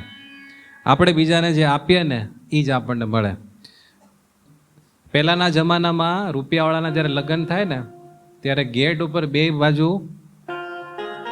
અત્તરદાની વાળા રાખતા, એટલે જે લોકો પ્રવેશ કરે ને એને આમ છાંટે, અત્તરના છાંટણા કરે, બે બાજુ માણસો ઊભા હોય. હવે અત્તરના છાંટણા કરતા હોય ને એ સવારથી બપોર સુધી આમ કરે તો બધા ઉપર છાંટા જાય કે નહીં? આમ 10 છાંટા નાખે તો કમસે કમ એક તો એ વ્યક્તિ પર પડે જ. તો સવારથી બપોર સુધી નાખે કેટલા છાંટા પડી જાય? સુગંધથી ભરાઈ જાય કે નહીં? એમ આપણે આપણા જીવનથી બીજાને સુગંધિત કરીએ ને એમાં પહેલો ફાયદો આપણને જ થતો હોય છે. એટલે કહે ને કે તમે જે દુનિયાને આપો ને એ જ તમને મળે. તમે પ્રેમ આપો તો તમને ચારે બાજુથી પ્રેમ મળે, તમે દ્વેષ ફેલાવો તો ચારે બાજુથી દ્વેષ મળે. બાકી અઘરું છે. હવે બીજો મુદ્દો આપણે લઈએ. કંટાળો નથી ચડતો ને તો બીજી વાત કરીએ આપણે કંઈક. હવે બીજો મુદ્દો લેવાનો છે કે અત્યારના સમયમાં બહુ કામની વસ્તુ જયંતીલાલ, જીવ બાળવો નહીં. કાઠિયાવાડી ભાષામાં આપણે કહીએ ને ખપાટ ન થવું. જીવ બાળવો નહીં અને તરત રિએક્શન દેવા વાળા ન થવું. થોડીક ધીરજ રાખવીને લાંબુ ટૂંકું વિચારીને રિએક્શન આપવું, તરત રિએક્શન ન આપવું. માનવ જીવનનો ગાળો છે ને બહુ ટૂંકો છે. એમાં ટૂંકી એવી જિંદગીમાં આપણે નજીવી બાબત ઉપર સમય, શક્તિ અને આપણું બધું જીવન બગાડી નાખીએ ને તેમાં આપણે મનુષ્ય દેહ કરીને જે કરવાનું છે ને એ ઘણું બધું બાકી રહી જાય. એટલે નાની નાની બાબતમાં જીવ બાળવો નહીં. એક દાખલો દો એટલે તમને સમજાઈ જશે. થોડાક વર્ષો પહેલા દિલ્હીના એક પરિવારની ઘટના બનેલી. નામ સહિત હતું, હું આમાં નામ નથી લેતો. બહુ મોટી પાર્ટી, અબજોની સંપત્તિ. દિલ્હીમાં જેની બહુ જાજી પ્રોપર્ટી હતી. એ બે ભાઈ હતા. એ બે ભાઈને ચારે બાજુ ફેક્ટરી, નાન, તેન બધું ઘણું બધું હતું. અબજોની સંપત્તિ, એમાં કંઈ ઘટે જ નહીં. પણ કોઈક કારણોસર બે ભાઈને નોખું થવાનું થયું. બધા ભાગ પાડી લીધા, ફેક્ટરીના, ઘરના, આ છે તે છે. પણ એક 75 કરોડનું ફાર્મ હાઉસ હતું. એ 75 કરોડના ફાર્મ હાઉસનો ભાગ પાડવાનો થયો ત્યારે ડખો થયો. બે ભાઈ કોર્ટમાં ગયા, કેસ કબાલા ચાલ્યા, પણ કઈ નિવેડો આવ્યો નહીં. 1-2 વર્ષ વયા ગયા. એમાં એ બે ભાઈ એક ફંક્શનમાં ભેગા થઈ ગયા અને દ્વેષ તો થોડો વધી જ ગયો હતો. એમાં કંઈક બોલાચાલી થઈ અને બે બંદૂક રાખતા હતા લાયસન્સ વાળી. બોલાચાલીમાં કંઈ ખબર રહી નહીં અને બે એકબીજાને શૂટ કરી દીધા. થોડાક વર્ષો પહેલા જ દિલ્હીમાં બની ગયેલી હકીકત. ફાર્મ હાઉસની કિંમત કેટલી હતી? 75 કરોડ હતી ને. અને એ લોકો પાસે સંપત્તિ કેટલી હતી? અબજો રૂપિયાની. હવે 75 કરોડનું ફાર્મ હાઉસ બે માંથી ગમે એને લઈ લીધું હોત, બાયધા ન હોત તો જીવતા હોત કે નહીં? એ બધી સંપત્તિ વાપરવા માટે રહ્યા હોત કે નહીં? એને કહેવાય નાની નાની વાતમાં જીવ બાળવો નહીં. કાંઈ નહીં, જવા દો. સમજાણો? બીજી એક બની ગયેલી વાત, આ બધી હકીકત તમને કહું છું. મુંબઈમાં ચાલી સિસ્ટમ છે, ખબર છે? મુંબઈની એક ચાલીની વાત છે. ત્યાં કોમન ટોયલેટ હોય. ચાલીમાં બધા રહેતા હોય ને બધા ડબલા લઈને જાય અને કોમન નળ હોય, ત્યાંથી પાણી ભરવાનું હોય. એમાં પાણી ભરવામાં બધી ડોસીઓ ભેગી થાય, બહેનો બધા હોય. તો ત્યાં પાણી ભરવાની લાઈનમાં એક ગર્ભવતી બેન પાણી ભરવા ગયેલા અને એણે થોડીક લાઈનમાંથી ઘૂસ મારી કે ભાઈ જલ્દી પાણીમાં મારો વારો આવી જાય. એમાં એક બેન જરાક માથા ભારે હતા, મારફાડ હોય ને એ ભાઈ, તો એણે ડખો કર્યો કે લાઈન મારે. એમાં બોલાચાલી થઈ અને ઓલા જે મારફાડ હતા ને એ ખાલી બોલીને ભાઈ તો હોત તો કઈ વાંધો નહોતો, પણ એના હાથમાં હાંડો હતો અને મગજ ગયો એટલે હાંડો સીધી ઓલી બેનના પેટ ઉપર માર્યો. એટલે બેનને બહુ તકલીફ થઈ ગઈ. તાત્કાલિક 108 બોલાવીને એને હોસ્પિટલમાં દાખલ કર્યા. તો ગર્ભમાં જે બાળક હતું એ ગુજરી ગયું. હવે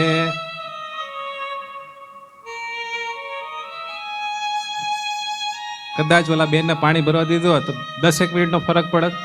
આ કેસ મોટો થઈ ગયો અને આઈપીસી કલમ 316 પ્રમાણે ગુનો લાગુ પડ્યો અને એમાં 10 વર્ષની જેલ લાગુ પડે. તો જેણે હાંડો માર્યો હતો ને એને 10 વર્ષની જેલ થઈ. હવે 10 મિનિટ સહન કરી લેવું એ સારું કે 10 વર્ષની જેલ હારી? કયું સારું? પણ આપણને બધાને, આપણે કોઈ બાકાત નથી, આપણે બધાને શું ખબર, હું સહન ન કરું, મને બધી ખબર છે.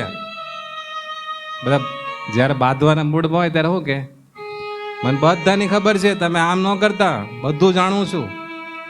જ્યારે માણસનો મગજ જાય ને તરત અંતર્યામી થઈ જાય. આમ એને કાંઈ ન ખબર હોય, પણ જોજો સાસુ બાંધે ને ત્યારે એમ કે આ વહુનું બધું જાણું છું. વહુ બાંધે ત્યારે એમ કે મારે સાસુમાના બધા લખણ જાણું છું. તરત જ અંતર્યામી થઈ જાય બાંધે એટલે. અને આપણે વર્ષોથી ભેગા રહેતા ન ખબર હોય આપણે કોણ છીએ બધા, એમ તો એમ કે તું મને જાણતી નથી, એટલે છે ને તરત જ અજાણ થઈ જાય. એટલે આવું બધું થતું હોય. એટલે નજીવી બાબત ઉપર જીવ બાળવાની ટેવ રાખવી નહીં. હવે જીવ કોણ બાળે ખબર છે? જેને છે ને બધામાંથી ખોતરા કાઢવાની ટેવ હોય ને એને આખો દી હૈયું બેડાશ કરે. જેને બધામાંથી કંઈક સારું લેવાની ટેવ હોય ને એને આખો દી ટાઢું થયા કરે. હવે રોજ તમને આમ જરીક ગરમ કરીને કોઈક ડામ દે ને તો 10 દિવસ ડામ દે ને તો મોટું ભાઠું થઈ જાય. અને રોજ આમ તમને જરીક બરફ લગાડે તો ઘાવ થયો હોય ને ઘાવ તોય રૂજાઈ જાય. એટલે સાયકોલોજીકલ તમને એક વાત કરું. આપણા ગ્રંથોમાં જે બધી વાત હોય છે ને એ આ બધા ડોક્ટરો ત્યાંથી જ લાવીને આપણને કહે ને. તો ક્લિનિકલ સાયકોલોજીસ્ટ દ્વારા એક રિસર્ચ થયું અને એમણે એવું કીધું કે જ્યારે કોઈ પણ વ્યક્તિ કોઈનાથી નાખુશ હોય અને લો ફીલ કરે એટલે પોતાનું સેલ્ફ એસ્ટીમ હોય ને, આત્મસન્માન, એમાં એ પોતાને જ માને કે હું કનિષ્ઠ છું, એવું જ્યારે લો ફીલ કરતો હોય ત્યારે ચિંતિત અને દુઃખી રહે. અને એ વખતે એને આવી ખોટી બળતરા કોઈકની ચાડી ચુગલી કરવાની ટેવ પડે છે. સાયકોલોજીકલી પ્રોબ્લેમ ક્યાં છે? આપણે પોતાને નિમ્ન ફીલ કરીએ છીએ, આપણે કંઈક ટેન્શનમાં છીએ, પણ એનું રિએક્શન આપણે ક્યાં આપીએ છીએ? સામે કોઈકનું કંઈક ઓલું ખોતરા જોઈને. અને એ પાછું કેવું હોય ખબર છે? આ થોડા કપડાં પહેરવાના હોય, આમ થોડું બોલવાનું હોય, આમ કરવાનું હોય, તેમ કરવાનું હોય. માણસ માત્ર ભૂલને પાત્ર. તમે બધામાંથી દોષ ગોતવા જાઓ તો આમાં દોષ વગરનો એક પણ માણસ મળે, અને જો તમે ગુણ ગોતો તો ગુણ વગરનો એક પણ માણસ મળે. પણ આને લઈને કેવું થાય, બધામાંથી આવું જોવાની ટેવ પડી જાય. અને સામેવાળાના બિહેવિયરને નેગેટિવ સેન્સમાં પ્રેઝન્ટ કરે અને પોતાને એવું પછી ફીલ થાય કે આ બધા કરતાં હું જરાક સારો છું, પણ એમાં નુકસાન બહુ જાય. ને આ ટેવ લાંબો સમય સુધી જો ચાલે તો એ માણસને નેગેટિવ બનાવી નાખે છે. માટે ક્યારેય એ બાબતમાં જવું નહીં. અને જ્યારે બહુ આપણને બધા દેખાણ કરે ને કે ભાઈ રાજુભાઈ તો આમ, ઓલા તો આમ, આ આમ, આ આમ, આ આમ, ત્યારે પછી આ દલપતરામનું કાવ્ય આપણે વાંચવું કા સાંભળવું. હું તમને સંભળાવી દઉં. એટલે એક સંમેલન થયેલું પ્રાણીઓનું, એમાં ઊંટ ને બધા પ્રાણીઓને બધા ભેગા થયેલા. એમાં ઊંટભાઈએ લેક્ચર શરૂ કર્યો. ઊંટ કહે આસમામાં વાકા અંગવાળા ભૂંડા, ભૂતળમાં પક્ષીઓને પશુઓ અપાર છે. ઊંટ કહે આસમામાં વાકા અંગવાળા ભૂંડા, ભૂતળમાં પક્ષીઓને પશુઓ અપાર છે. પછી ચાલુ કર્યો. બગલાની ડોક વાકી, પોપટની ચાંચ વાકી, કૂતરાની પૂંછડીનો વાકો વિસ્તાર છે. કેવું બધું દેખાણો, વાકું વાકું દેખાણો, સીધું એકે દેખાણો નહીં.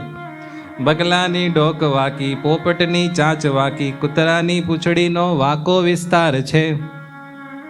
વારણની સૂંઢ વાકી, હાથીની સૂંઢ વાકી, વાઘના છે નખવાકા, ભેંસને તો શિરવાકા, શિંગડાનો ભાર છે. જોયું તમે? હાથીની સૂંઢ વાકી, વાઘના નખ વાકા, ભેંસના શિંગડા વાકા, અને પાછું તેને શિંગડાનો ભાર. પછી એક સ્માર્ટ વ્યક્તિ એમાં હતો સંમેલનમાં, શિયાળભાઈ. એણે પછી કીધું, સાંભળી શિયાળ બોલ્યું, દાખે દલપતરામ. એ દલપતરામે સાંભળી લીધું. એટલે દલપતરામ પછી કહે છે, મસ્ત વાક્યો, અન્યનું તો એક વાકું આપના 18 છે.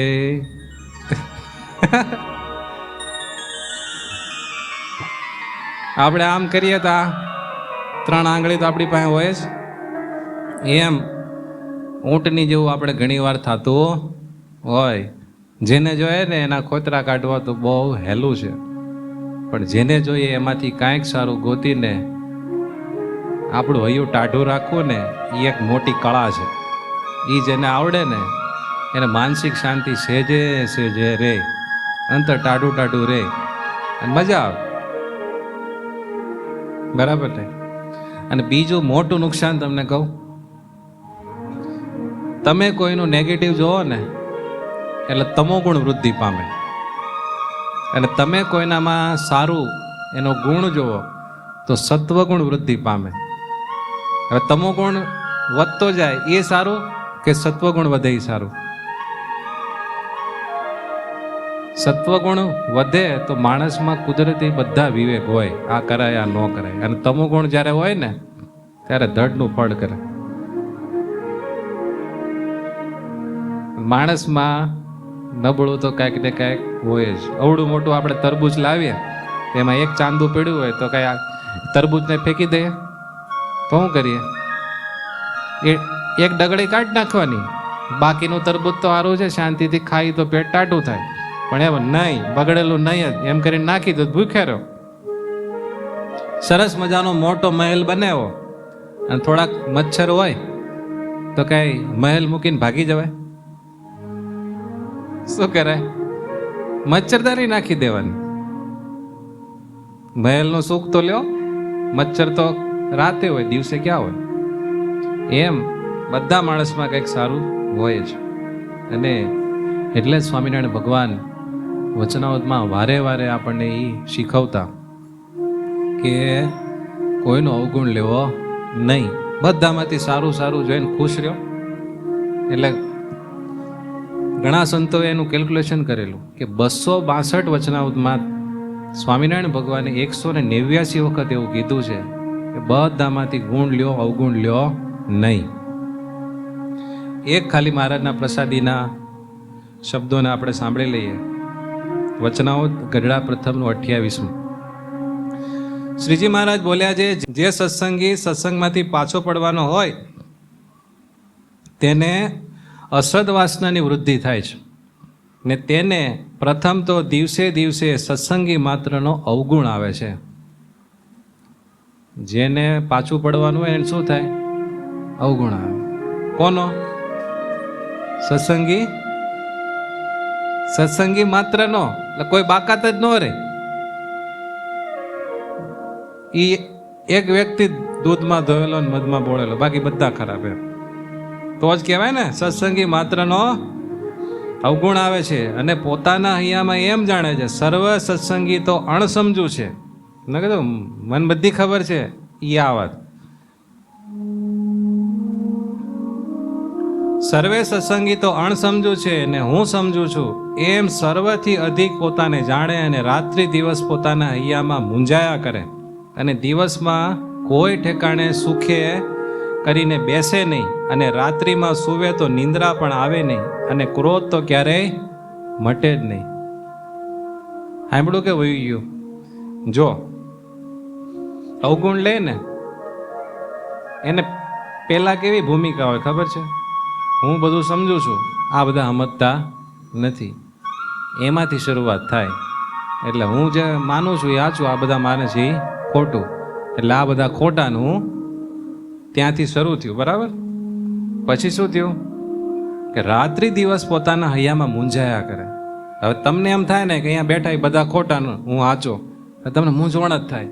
આ બધા ખોટાની હારે મારે રહેવાનું, ખોટા હારે બધું મારે આમ કરવાનું. શું થાય? મૂંઝવણ. રાત્રિ દિવસ મૂંઝાયા કરે અને દિવસમાં કોઈ ઠેકાણે સુખે કરીને બેસે નહીં. નકરું બધું નેગેટિવ બધું દેખાણા કરે. એટલે ઘડી ગામ ફાફા માર્યા કરે છે. વૃત્તિ સ્થિર થાય નહીં. રાત્રિમાં સુવે તો નિંદ્રા પણ આવે નહીં. ડીપ સ્લીપ જ ન થાય. બધાનું મગજમાં હેલા કરતો હોય. અને ક્રોધ તો ક્યારે મટે જ નહીં. કેમ કે મેં એનું કીધું, તમે અવગુણ લ્યો એટલે તમોગુણ વધે અને ગુણ લ્યો તો સત્વગુણ વધે. તમોગુણની વૃદ્ધિ હોય પછી મગજ જાજ કરે અને અર્ધ બળેલા કાષ્ઠની પેઠે ધૂંધવાયા કરે.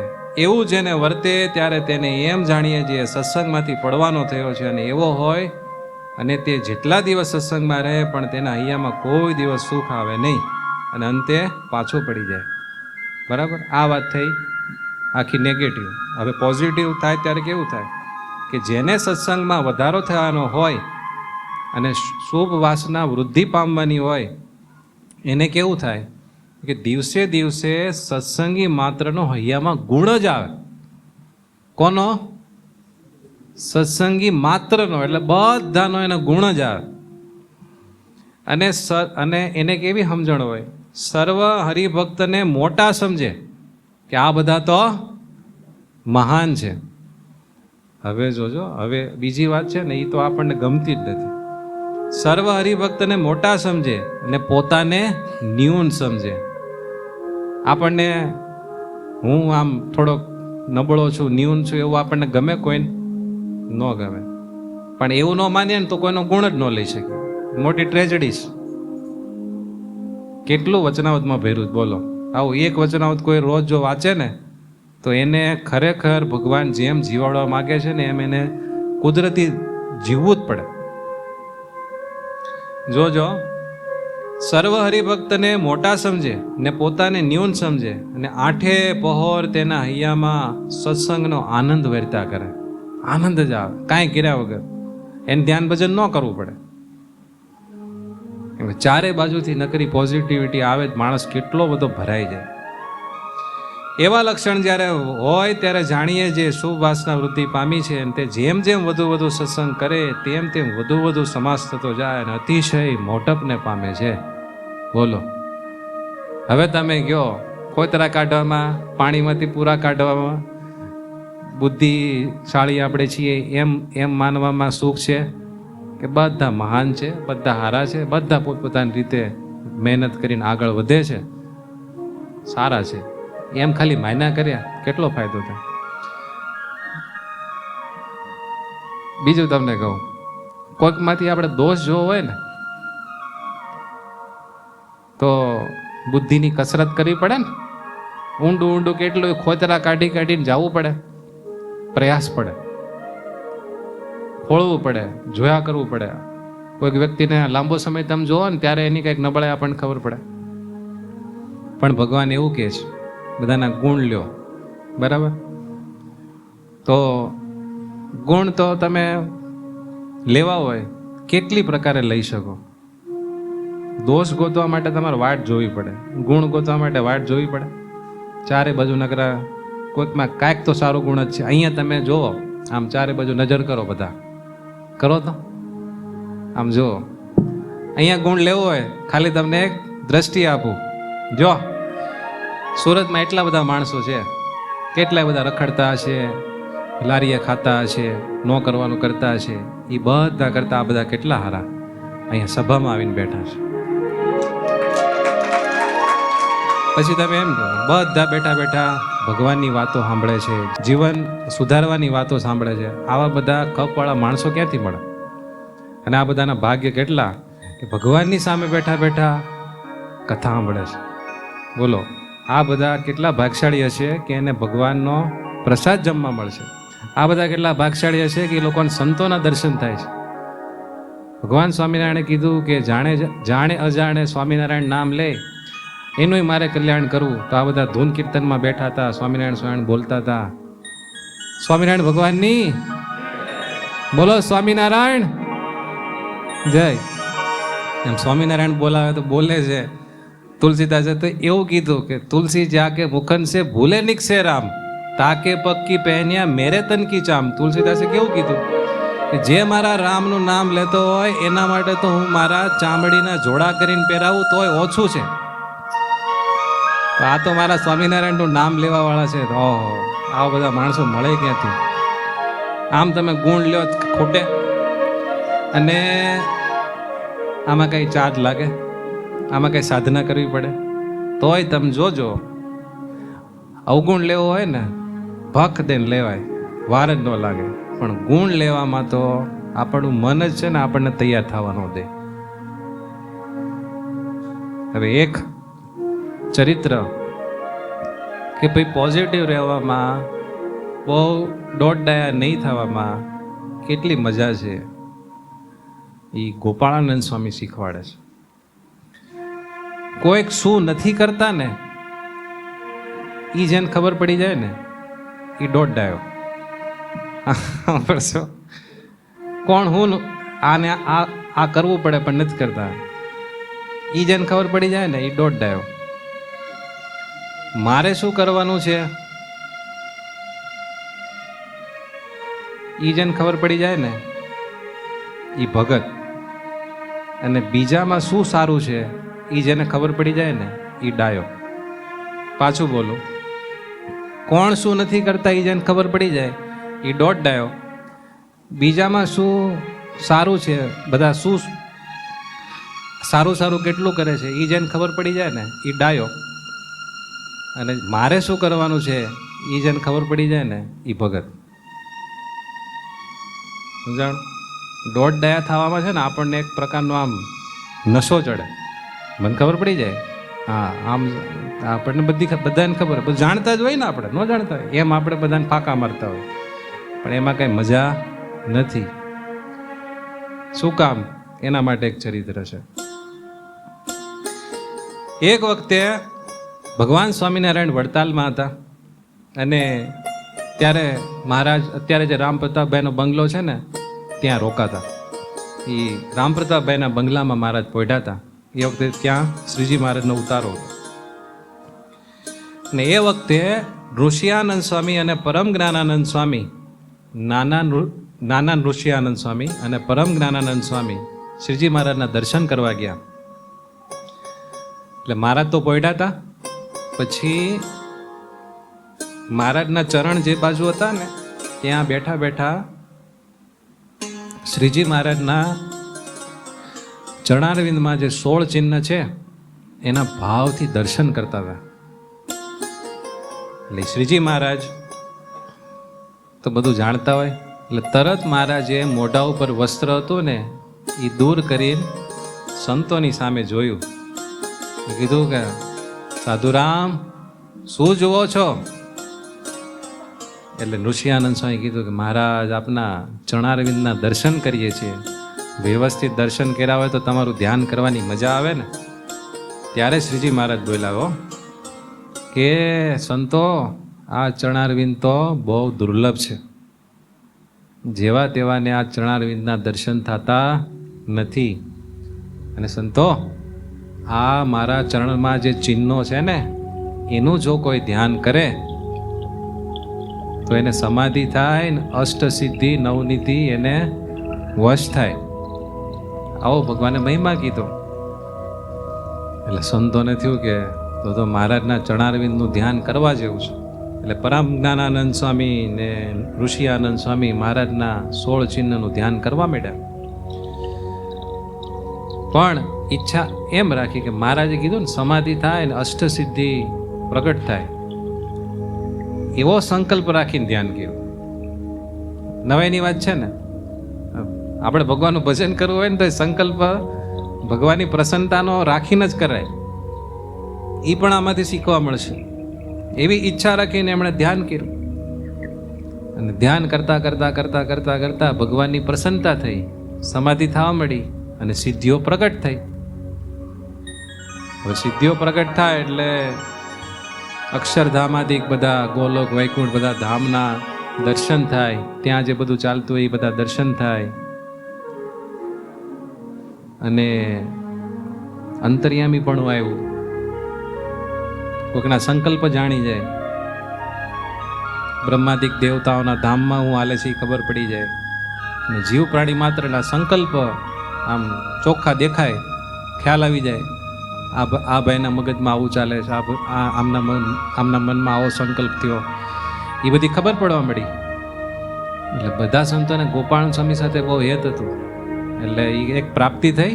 એટલે એમ થયું કે ગોપાલ સ્વામીને જઈને કહીએ કે સ્વામી આવું થયું મારે.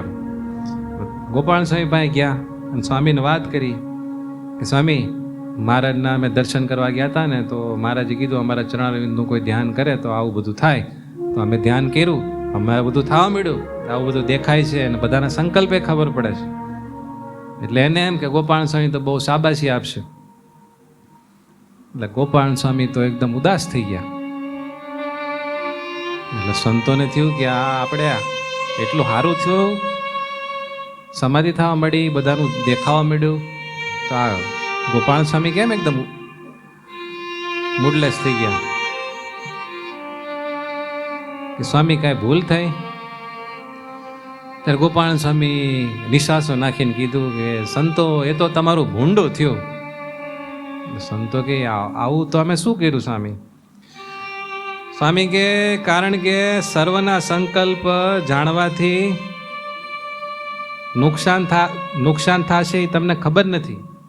એ કે ભગવાન કોઈક સારા ભક્તના કોઈક સારા સાધુના વખાણ કરતા હશે અને ત્યારે તમે એના અંતરમાં આમ પ્રવેશ કરીને જોઈ લેશો કે આને તો આવા સંકલ્પ થાય છે, પણ એ તો રજોગુણ તમોગુણના પ્રભાવે કરીને એવો સંકલ્પ થયો હોય.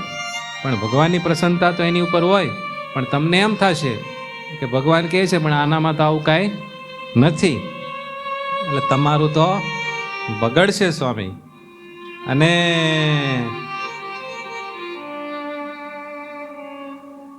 જીવના દોષ અને જીવના સંકલ્પ એ તો ભગવાન પચાવી શકે, જીવનું કામ નથી. આવું ગોપાલ સ્વામી કીધું. એટલે સંતો મૂંઝાઈ ગયા. સંતોને તો કાંઈ સિદ્ધિની પડી નહોતી કે સ્વામી તો હવે શું કરીએ?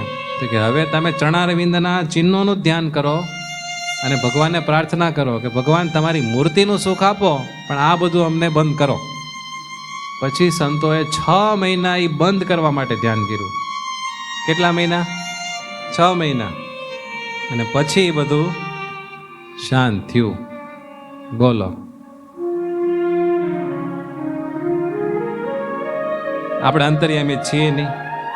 એ સંતોને તો જેનું જે વાસ્તવિક હોય ને એ દેખાવાનું હતું. તોય ગોપાળાનંદ સ્વામીએ બંધ કરાવ્યું. તો ગોપાળાનંદ સ્વામીને ખબર તો પડતી હશે ને કે આમાં કંઈક નુકસાન છે. તો આપણને તો અંતર્યામી પણું નથી. સમજાણું? જેની વિશે કલ્પના કરીએ ને એમાં 5-10% સાચું હોય તો, બાકી કોરી કલ્પના જ કરવાની, એમાં કેટલું નુકસાન થાય. મિથ્યારોપણનું પાપ થાય. મિથ્યારોપણ ન કરવું એવું શિક્ષાપત્રીમાં ભગવાનનું વચન છે ને, સીધું લોપાઈ જાય. અંતર્યામી હોય ને એને બધી ખબર પડે. અંતર્યામી પણ આવે તો એ વસ્તુ નડે છે. તો આપણે એવું ન હોય, ક્યાંથી એમ કરાય. હવે જયંતિ કાકા, માનસિક શાંતિનો એક બીજો ઉપાય છે. લોકો તમારા વખાણ કરે ને એવી ઝંખના રાખવી નહીં. ઘણી વખત કેવું હોય છે, આપણે કાંઈ પણ કરતા હોઈએ ને તો આપણા કાર્યના વખાણ કરનારા માણસો પોતે જ એટલા ખરેખર બધું સમજી શકે ને એવા ન હોય. એ લોકો ક્યારેક વખાણ કરી નાખે ને એના ભૂલાઈ ન જવાય, અને ક્યારેક આપણી ટીકા નિંદા કરી નાખાય એનાથી ક્યારે હતાશ થવાય નહીં. માટે ઓલું એક દ્રષ્ટાંત આવે છે ને, એ હંમેશા યાદ રાખવું. આપણે કાંઈ પણ કરીએ ને એમાં અલગ અલગ મત તો રહેવાના ને રહેવાના છે. એક બાપ દીકરો છે ને ગધેડું લેવા ગયા. ગધેડું લઈને પાછા એના ગામ જતા હતા. પછી ગામ થોડુંક દૂર હતું એટલે બાપે કીધું એના દીકરાને, તું ગધેડા ઉપર બેસી જા. એટલે એમ બાપ દીકરો જતા હતા ગધેડાની સાથે. એટલે એક ગામ આવ્યું. એટલે ગામમાં બધા ચોરે બેઠા હતા, બધા બુદ્ધિશાળી માણસો. એણે તરત વિશ્લેષણ કર્યું, જોત ખરા આ જુવાન જોત છોકરો અહીંયા ગધેડા ઉપર સવારી કરે છે અને એના વૃદ્ધ બાપને ચલાવે છે, કેવો કળિયુગ આવ્યો છે. એટલે આ લોકોએ સાંભળ્યું. એટલે છોકરાએ કીધું કે બાપા તમે આવી જાઓ ઉપર. અને છોકરો હાલવા માંડ્યો. એટલે બીજું ગામ આવ્યું. ત્યાં બધા ચોકમાં બેઠા છે, બધાએ તરત પાછું વિશ્લેષણ કર્યું. એમાં ક્યાં કોઈને વાર લાગે? ઓહ, આ છોકરો બિચારો નાની ઉંમરનો છે, એને ચલાવે છે. આમ વૃદ્ધને શું કેવું, મોટી ઉંમરનો છે ને એ પાછું છોકરાને બેહાડીને હાલતો હોય કેવું શોભે. કે બાપને તેને દીકરાનું ધ્યાન ન રાખવાનું, દીકરાને ચલાવે છે ને બાપ સવારી કરે છે. અરે કેવો જમાનો એવો. એટલે આ પાછું સાંભળ્યું. એટલે એને થયું કે આ બરાબર નહીં, એક કામ કરીએ આપણે બે ચાલી. એટલે ગધેડાને દોડતા દોડતા બે હાલતા હતા. પાછું એક ગામ આવ્યું. એટલે ગામના લોકોએ પાછી બધી સલાહ છોડી કે મૂર્ખા લાગે છે આ લોકો, સવારી કરવા જેવો ગધેડો છે અને હાલીને જાય છે. એટલે આ લોકોને થયું કે આ બરાબર નહીં. એટલે બે બાપ દીકરો ગધેડા ઉપર બેસી ગયા. પછી પાછું એક ગામ આવ્યું. વળી બધાએ વિશ્લેષણ કર્યું. આ દુનિયામાંથી જીવદયા નામનો શબ્દ જ નીકળી ગયો છે. ગધેડાને બિચારાને કેટલો ભાર વેંઢારવો પડે. આ બે કઈ માંદા છે? સ્વસ્થ છે તો હાલતા નથી ને ગધેડાને ભાર ઉપાડાવે. એટલે આ લોકોને થયું કે આ બરાબર નહીં. પછી એમ થયું કે હવે છે ને કોઈ કોમેન્ટ ન કરે ને એવું કરીએ. એટલે ગધેડાને આ બે બાપ દીકરે ખભે નાખો અને પછી હાલવા માંડ્યા. પાછું એક ગામ આવ્યું. તો કોમેન્ટ કરવા વાળા હતા રે કે આ બે બાપ દીકરો છે ને ગધેડા જેવા. ગધેડાને સવારી કરવાનું સાધન છે ને એને ખભે નાખીને હાલે.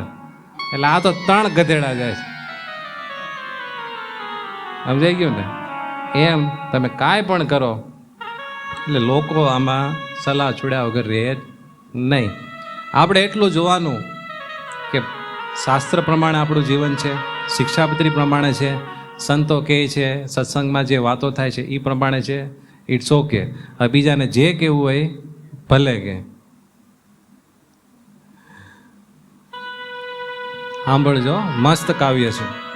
हर मोड़ पर हर फैसले में हम डरते रहे लोगों से। हर मोड़ पर हर फैसले में हम डरते रहे लोगों से, सोचते रहे हर कदम पर क्या कहेंगे लोग। पर एक दिन दिल ने पूछा, क्यारेक आपने विचार आवे ना, पर एक दिन दिल ने पूछा ये लोग कौन है जो रोकते हैं, क्यों न सोचे अब हम ये क्या कहेंगे भगवान। समझाए છે ને? लोग तो बोले सुविधा से अपनी, પોતપોતાની સાનુકૂળતા પ્રમાણે બધા બોલતા હોય. लोग तो बोले सुविधा से अपनी, आज सराहे कल भूल जाते हैं. आज વખાણે ને કાલ પાછળ ભૂલી જ જવાનો બધા. लोग तो बोले सुविधा से अपनी, आज सराहे कल भूल जाते हैं, पर जो हर क्षण साथ है वो तो बस भगवान है. अगर राह सच्चाई की है और नियत में कोई छल नहीं, तो फिर डर किसका, पूछो बस क्या कहेंगे भगवान. कपड़ों हंसी चुप्पी पर जो ताने दे, वो क्या जाने दिल की पुकार. આપણે કપડા જરા ગોલા પહેરાવે ને, કેમ આવું પહેરું તમે કે ને, ક્યારેક આપણે બહુ દાંત કાઢતા હોય ને તો કેમ એટલા બધા દાંત કાઢો છો, આવ મૌન રહે તો કેમ આવ મૌન છો. એટલે કે કપડો હસી ચુપ્પી પર જો તાને દે, वो क्या जाने दिल की पुकार. આપણી સામે કોઈ ન કે, પણ તમે બહુ દાંત કાઢતા હોય ને એટલે આમ દૂર બે ચાર જણા હોય ને એ આમ કોમેન્ટ કરે, હમણાં જરાક ફૂલે કચેડ્યા છે એમ. સમજાણ? તમે એકદમ શાંત બેઠા હો ને કે હમણાં પાર્ટી હલવાણી લાગે. સમજાણ? પણ કોઈ રીતે હક લે નહીં. કપડો હસી ચુપ્પી પર જો તાને દે, वो क्या जाने दिल की पुकार. એ બધાને આપણા દિલની શું ખબર પડે, એ તો બધા બોલવાના. पर जो दिलों को पढ़ लेता है उसके लिए रखो खुद को तैयार. ये છે આપણા ભગવાન. जब कर्म शुद्ध हो इरादे नेक, तो दुनिया के शोर से ऊपर उठो. लोग क्या सोचेंगे ये नहीं, बस इतना सोचो क्या कहेंगे भगवान. આપણે સાચા રસ્તે હોઈએ, આપણો હેતુ ચોખ્ખો હોય તો પછી લોકો શું કહે છે એ આપણે જોવાય નહીં, ભગવાન શું કહે છે. એક ગામમાં એક સાધુ આવ્યા હતા, તો બધા એના દર્શને ગયા. એમાંથી એક જરાક માથાનો ફરેલ હશે, એ સાધુ સંતને ગાળ દેવા માંડ્યો અને બધું અશ્લીલ બોલવા માંડ્યો. પેલા સાધુ શાંતિથી બેઠા રહ્યા. થોડી વાર થઈ એટલે ઓલો બોલતા બોલતા થાકી ગયો, અને બહુ એ મોટું શસ્ત્ર છે. કોક તમારી ઉપર ગમે એટલો ગરમ થતો હોય ને, તમે તમારો સ્વર એકદમ નીચો રાખો અને બોલવા પૂરતું જ બોલો, તો ઓલો માણસ થોડીક વારમાં થાકીને શાંત થઈ જાય. તો સાધુ કાંઈ બોલ્યા નહીં, થોડી વારમાં ઓલો બોલી બોલીને થાકીને વયો ગયો. ત્યારે આ સાધુનું વર્તન એક યુવાનને બહુ વિચિત્ર લાગ્યું. એને કીધું કે સ્વામીજી તમને એટલું બધું કીધું, તમારી ટીકા નિંદા કરી, અપમાન કર્યું, ગાળો દીધી, તમને કંઈ થયું નહીં. એટલે સાધુએ સ્માઇલ આપીને કીધું કે જો કોઈ તમને ભેટ ધરે, કંઈક ભેટ આપે ને, ગિફ્ટ આપે, તમે ન લ્યો તો એ કોની પાસે રહે? તો કે તો એ વ્યક્તિ પાસે જ રહે. તો કે બસ એ મને એ ગાળોની બધી ભેટ આપવા આવ્યો હતો, મેં ન લીધી, તો એ હવે કોની પાસે રહેશે? કે એ વ્યક્તિ પાસે. પછી એણે કીધું निंदा सुनकर भी शांत रहो तुम, निंदा सुनकर भी शांत रहो तुम, क्रोध में कभी ना बहो तुम. जैसे उपहार लौट जाए, जैसे उपहार लौट जाए अगर न ले, वैसे ही अपमान भी लौट जाए अगर स्वीकार न करे. टिप्पणियां तोड़ न पाए हौसला, जो सच्चे हैं वही टिकते हैं, उत्तर न दे बस मौन रख, सच को कौन छुपा सकता है. આપણે સાચા હોઈએ તો સફાઈ આપવાની કોઈ જરૂર નથી, અને જો ખોટા હોઈએ તોય કાંઈ સફાઈ આપવાની જરૂર નથી. तेरे कर्म बोलेंगे एक दिन, थक जाएंगे आलोचक सब, तू सूरज बन तेज में चल, साए तो पीछे ही चलते आएंगे. એટલે દુનિયાની બહુ ચિંતા કરવી નહીં. દુનિયાની મીઠી વાણી વિશે જો દુઃખ વાસે છે. બહુ મસ્ત પંક્તિ છે. દુનિયાની જૂઠી વાણી વિશે જો દુઃખ વાસે છે, જરાએ અંતરે આનંદના ઓછો થવા દેજે. દુનિયા કંઈક ટીકા કરે આપણા અંતરનો આનંદ ઓછો થવા દેવો નહીં. રેજે શાંતિ સંતોષે સદાએ તું નિર્મળ ચિત્તે, દિલે જે દુઃખ કે આનંદ કોઈને નહીં કહેજે. અંતરથી બહુ શાંત રહેજે, તારું ચિત્ત નિર્મળ રાખજે. અને તને કંઈક દુઃખ હોય ને તોય કેવા યોગ્ય ને કહેજે, બધાને કહેતો ફરતો રોદડા રોવા નહીં. અને બહુ ખુશ હો, બધું સારું હોય તો એ બધાને કે ફરતો નહીં, કેમ કે દુનિયા કોઈની સારપ જોઈ શકતી નથી. વસે છે ક્રોધ વેરી ચિત્તમાં, તેને તજી દેજે. ક્રોધ છે ને આપણો વેરી છે, આપણા અંતરમાં જ બેઠો છે, એનો સ્વીકાર કરવો નહીં, એને છોડી દેવો. વસે છે ક્રોધ વેરી ચિત્તમાં, તેને તજી દેજે. ઘડી જાય ભલાઈની મહાલક્ષ્મી ગણી લેજે. આપણાથી કોઈની ભલાઈ માટે થોડી ક્ષણ વપરાણી તેને મહાલક્ષ્મી માની લેજો. સમજાણું? એટલે નિસ્વાર્થ સેવા કરવાનું જેને અંગ હોય ને એને માનસિક શાંતિ બહુ રહે.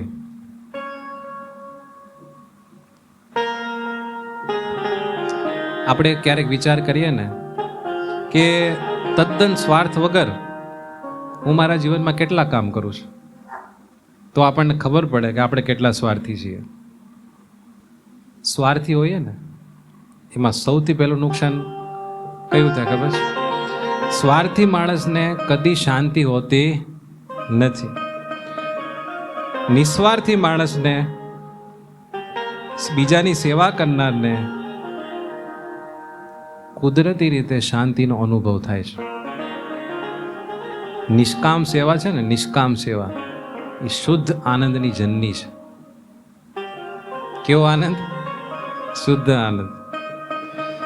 બીજાને સુખી કરે, બીજાના સુખને જોઈને આનંદિત થાય, એ માણસ ક્યારે અશાંત ન થાય. આપણને જોજો, તમારો જ મિત્ર હોય, બહુ રૂપિયા કમાતો હોય ને એને જોઈને શાંતિ ન થાય, પણ આપણને એમ થાય કે વાહ મારો મિત્ર કેટલો સુખી થયો, બહુ સારું થયું, એમ દિલથી તમે માનો તો સુખ થાય કે નહીં? આપણે બીજાના સુખે સુખી ન થાય, બીજાનું સુખ જોઈએ ને દુઃખી થઈ જાય. પણ જેને માનસિક શાંતિ જોતી હોય એની કર્યા વગર છૂટકો નથી. એટલે જ્યારે ચાન્સ મળે ત્યારે નિસ્વાર્થ સેવા કરી લેવી. સારંગપુર ગામની એક વાત છે. સારંગપુરની નજીકમાં જે સમઢિયાળા ગામ છે ને, કયું કહેવાય છે એક બે ખબર નથી, શેટાનું. તો સારંગપુરની નજીક સમઢિયાળા ગામ છે ને એનું આ ચરિત્ર છે. એ ગામમાં હરિભાઈ કરીને આપણા સારા સત્સંગી રહેતા હતા, પણ પ્રારબ્ધના કોઈક કર્મને લઈને એમને વાયનો રોગ હતો. એટલે તાણ આવે ને, ગમે ત્યારે તાણ આવે શરીરમાં, એટલે 15-20 દિવસે ખેંચ આવે. પણ કષ્ટભંજન દેવ સારંગપુર વાળા જ્યારે તાણ આવે ને ત્યારે એને અગાઉથી જણાવી દે કે તારે આ દિવસે આ સમયે તાણ આવવાની છે, એટલે ઓલા ભાઈ છે ને ઘરે ખાટલા પર રહે, એટલે તાણ આવે તો કઈ બીજું નુકસાન ન થાય. આવો કાયમનો નિયમ. કષ્ટભંજન દેવ એટલી રક્ષા કરે. એકવાર કષ્ટભંજન દેવ એને દર્શન દઈને કીધું કે આજથી 20મે દિવસે તને 20 વખત તાણ આવશે અને તારો દેહ પડી જશે. 20મે દિવસે 20 વખત તાણ આવશે ને તારે ધામમાં જવાનું છે. પછી એણે વાત કરી કે તાણ આવે ને, જ્યારે શરીરમાં ખેંચ આવે ને ત્યારે બહુ તકલીફ પડે છે, તો આમાં કઈ કન્સેશન નહીં મળે? મરીને તો મારા ધામમાં તેડી જ આવવાના છે, એની કોઈ ચિંતા નથી. પણ જ્યારે તાણ આવે ને ત્યારે આખી બધી નાડીઓ તૂટતી હોય ને એટલે પીડા થાય છે. એ કાંઈ પીડા ઓછી થાય એવું ન થાય? એમ કરીને પ્રાર્થના કરી ગળગળતા થઈને. ત્યારે હનુમાનજી કહે કે જાઓ, 20 વખત નહીં આવે, 14 વખત આવશે. પણ આ સંવાદ એની હારે જે બીજા હરિભક્તો હતા ને એ સાંભળી ગયા. એટલે એ લોકોને ખબર પડી કે કષ્ટભંજન દેવ અહીંયા છે. એટલે એણે કષ્ટભંજન દેવને બધા ભક્તોએ ભેગા થઈને પ્રાર્થના કરી કે આ અમારા મિત્ર છે, ભગવાનના ભગત છે, તો તમે કૃપા કરીને દયા તો કરી, પણ અમને એટલું જણાવો કે આણે ઓલા જન્મમાં શું પુણ્ય કર્યું છે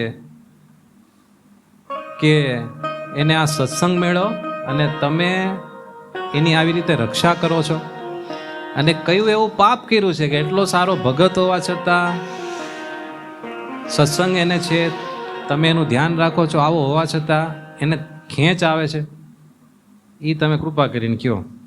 ત્યારે હનુમાનજી એવું કીધું કે ઓલા જન્મમાં છે ને એ વણિક હતા અને વેપારમાં દગા બહુ કરેલા છે, તેને લઈને એ પાપે કરીને એને ખેંચ આવે છે, તાણ આવે છે. પણ એક વખત એને રામાનંદ સ્વામીની નિસ્વાર્થ ભાવે સેવા કરેલી, એના પ્રતાપે એને સત્સંગ મળ્યો છે અને હું એની રક્ષા કરું છું. અને પછી એને 20 દિવસ પછી 14 વખત તાણ આવી અને દેહ પડી ગયો અને ભગવાન સ્વામિનારાયણ એમને તેડવા આવ્યા. પણ નિસ્વાર્થ ભાવ રાખીને રામાનંદ સ્વામીની થોડીક સેવા થઈ ગઈ હતી, એનું ફળ તો જો. એટલે માનસિક શાંતિ માટે બહુ આ વસ્તુ જરૂરી છે. એટલે ભગવાને વચનાવતમાં વારે વારે કીધું છે, ઉકા કાચર જેવી સેવા કરવાનું જેને અંગ પડે ને એની ગમે એવી મલિન વાસના હોય એ પણ નાશ થઈ જાય છે. મધ્યના 25માં બધા કીધું, અને ઘણા બધા વચનાવતમાં કીધું છે. હવે એક અત્યારના સાયન્ટિસ્ટોએ જે પ્રૂવ કરેલું છે ને એ વાત કરું છું. તો આ વાત પૂરી કરીને પછી પૂરું કરું, બરાબર? સાયકોલોજીકલ રિસર્ચ થયું ઘણા બધા વ્યક્તિઓ પર. એમાં સંશોધન થયું કે માણસ સુખી હોય છે, જેટલા ટકા સુખી હોય છે એમાં કઈ કઈ બાબતો એમાં કામ કરનારી છે. પછી એ લોકોએ બધું સંશોધન કર્યું, આધ્યાત્મિક શાસ્ત્રો આ છે તે છે બધું. એમાં 3 વસ્તુ એ લોકોએ લીધી. પહેલું એના પૂર્વ કર્મ, પાસ્ટ કર્મ બધા હોય ને એ એના સુખ દુઃખમાં જવાબદાર છે. પછી એ વ્યક્તિ પાસે ભૌતિક સાધનો, સુખ સુવિધાના સાધનો કેટલા છે કેટલા નથી એની ઉપર. અને ત્રીજું ફેક્ટર ગોઈતું એ લોકોએ સેવા, એ માણસે સેવા કેટલી કરી છે ને કેટલી નથી કરી. એમાં એના પાસ્ટ કર્મ, પૂર્વજન્મના કર્મ માણસને સુખી થવા માટે 35% જવાબદાર છે. કેટલા ટકા? 35%. કોઈ વ્યક્તિનું પૂર્વ કર્મ બહુ સારું હોય તો બીજી પરિસ્થિતિ ગમે એવી હોય પણ 35% તો એને સુખ મળે ને મળે. આવું એ લોકોએ સંશોધન કર્યું એ લોકોના કેલ્ક્યુલેશન પ્રમાણે. પછી માણસ પુરુષ પ્રયત્ન કરીને ભૌતિક સાધનો ભેગા કરે, સુખ સુવિધાના બધા સાધનો કે જેને આપણે સુખનું મુખ્ય સાધન માનીએ છીએ, એ ખરેખર માણસને 20% જ સુખ આપી શકે છે. આ લોકના ગાડી, બંગલો, પદાર્થ, જે કંઈ આપણે સંસાધનો ભેગા કર્યા ને, માત્ર 20%. પાસ્ટ કર્મો 35% અને ભૌતિક સાધનો 20%. તો કે બાકીનું બધું તો કે સેવા. 45% સુખ માણસને સેવા દ્વારા મળે છે. બોલો. એટલે બધા ચેરિટી જે કરે છે ને વિદેશના માણસો, એ આને લઈને કરે છે. અને કોઈ ભગવાનને, ભગવાનના સંતો ભક્તોને રાજી કરવા માટે નિષ્કામ ભાવે સેવા કરે, એનું ફળ તો શું કહેવું. અને બીજા નિસ્વાર્થ ભાવે સેવા કરવાના અમુક સાયકોલોજીકલ ફાયદા. પહેલું, ઇનર પીસ એન્ડ સેટિસ્ફેક્શન. આપણે જ્યારે બીજાની મદદ કરીએ ત્યારે હાર્ટ એકદમ શાંત અને સુખી થાય અને આપણને આમ ફૂલફિલમેન્ટની ફિલિંગ થાય, આમ કરવા જેવું મારાથી થયું એમ. This feeling is deeper than temporary happiness. આ જે આપણને ફિલિંગ આવે ને નિસ્વાર્થ ભાવથી, એ આપણે આમ બીજી બધી બાબતોથી જે ખુશ થતા હોય ને એની કરતાં ઊંડું છે, એટલું સ્ટ્રોંગ છે. બીજો ફાયદો છે, એન્ઝાયટી અને ડિપ્રેશન ઓછું થાય છે. આપણને જે ચિંતા થતી હોય, ડિપ્રેશન રહેતું હોય, એ સેવા કરવાથી દૂર થાય છે. સેલ્ફલેસ એક્ટ એટલે કે નિસ્વાર્થ સેવા આપણી નેગેટિવિટી દૂર કરે છે. આપણે આપણા પ્રોબ્લેમ કરતાં બીજાની જરૂરિયાત ઉપર ફોકસ કરીએ છીએ, જે મેન્ટલ સ્ટ્રેસ ઘટાડે છે. આપણને સ્ટ્રેસ ક્યારે આવે? નકરો આપણો જ વિચાર કરીએ ને ત્યારે. પણ જ્યારે આપણે બીજાની સેવા કરીએ ને એટલે આપણને બીજાનો વિચાર આવે. જેવો બીજાનો વિચાર આવે એટલે આપણું ટેન્શન ઓછું થઈ જાય.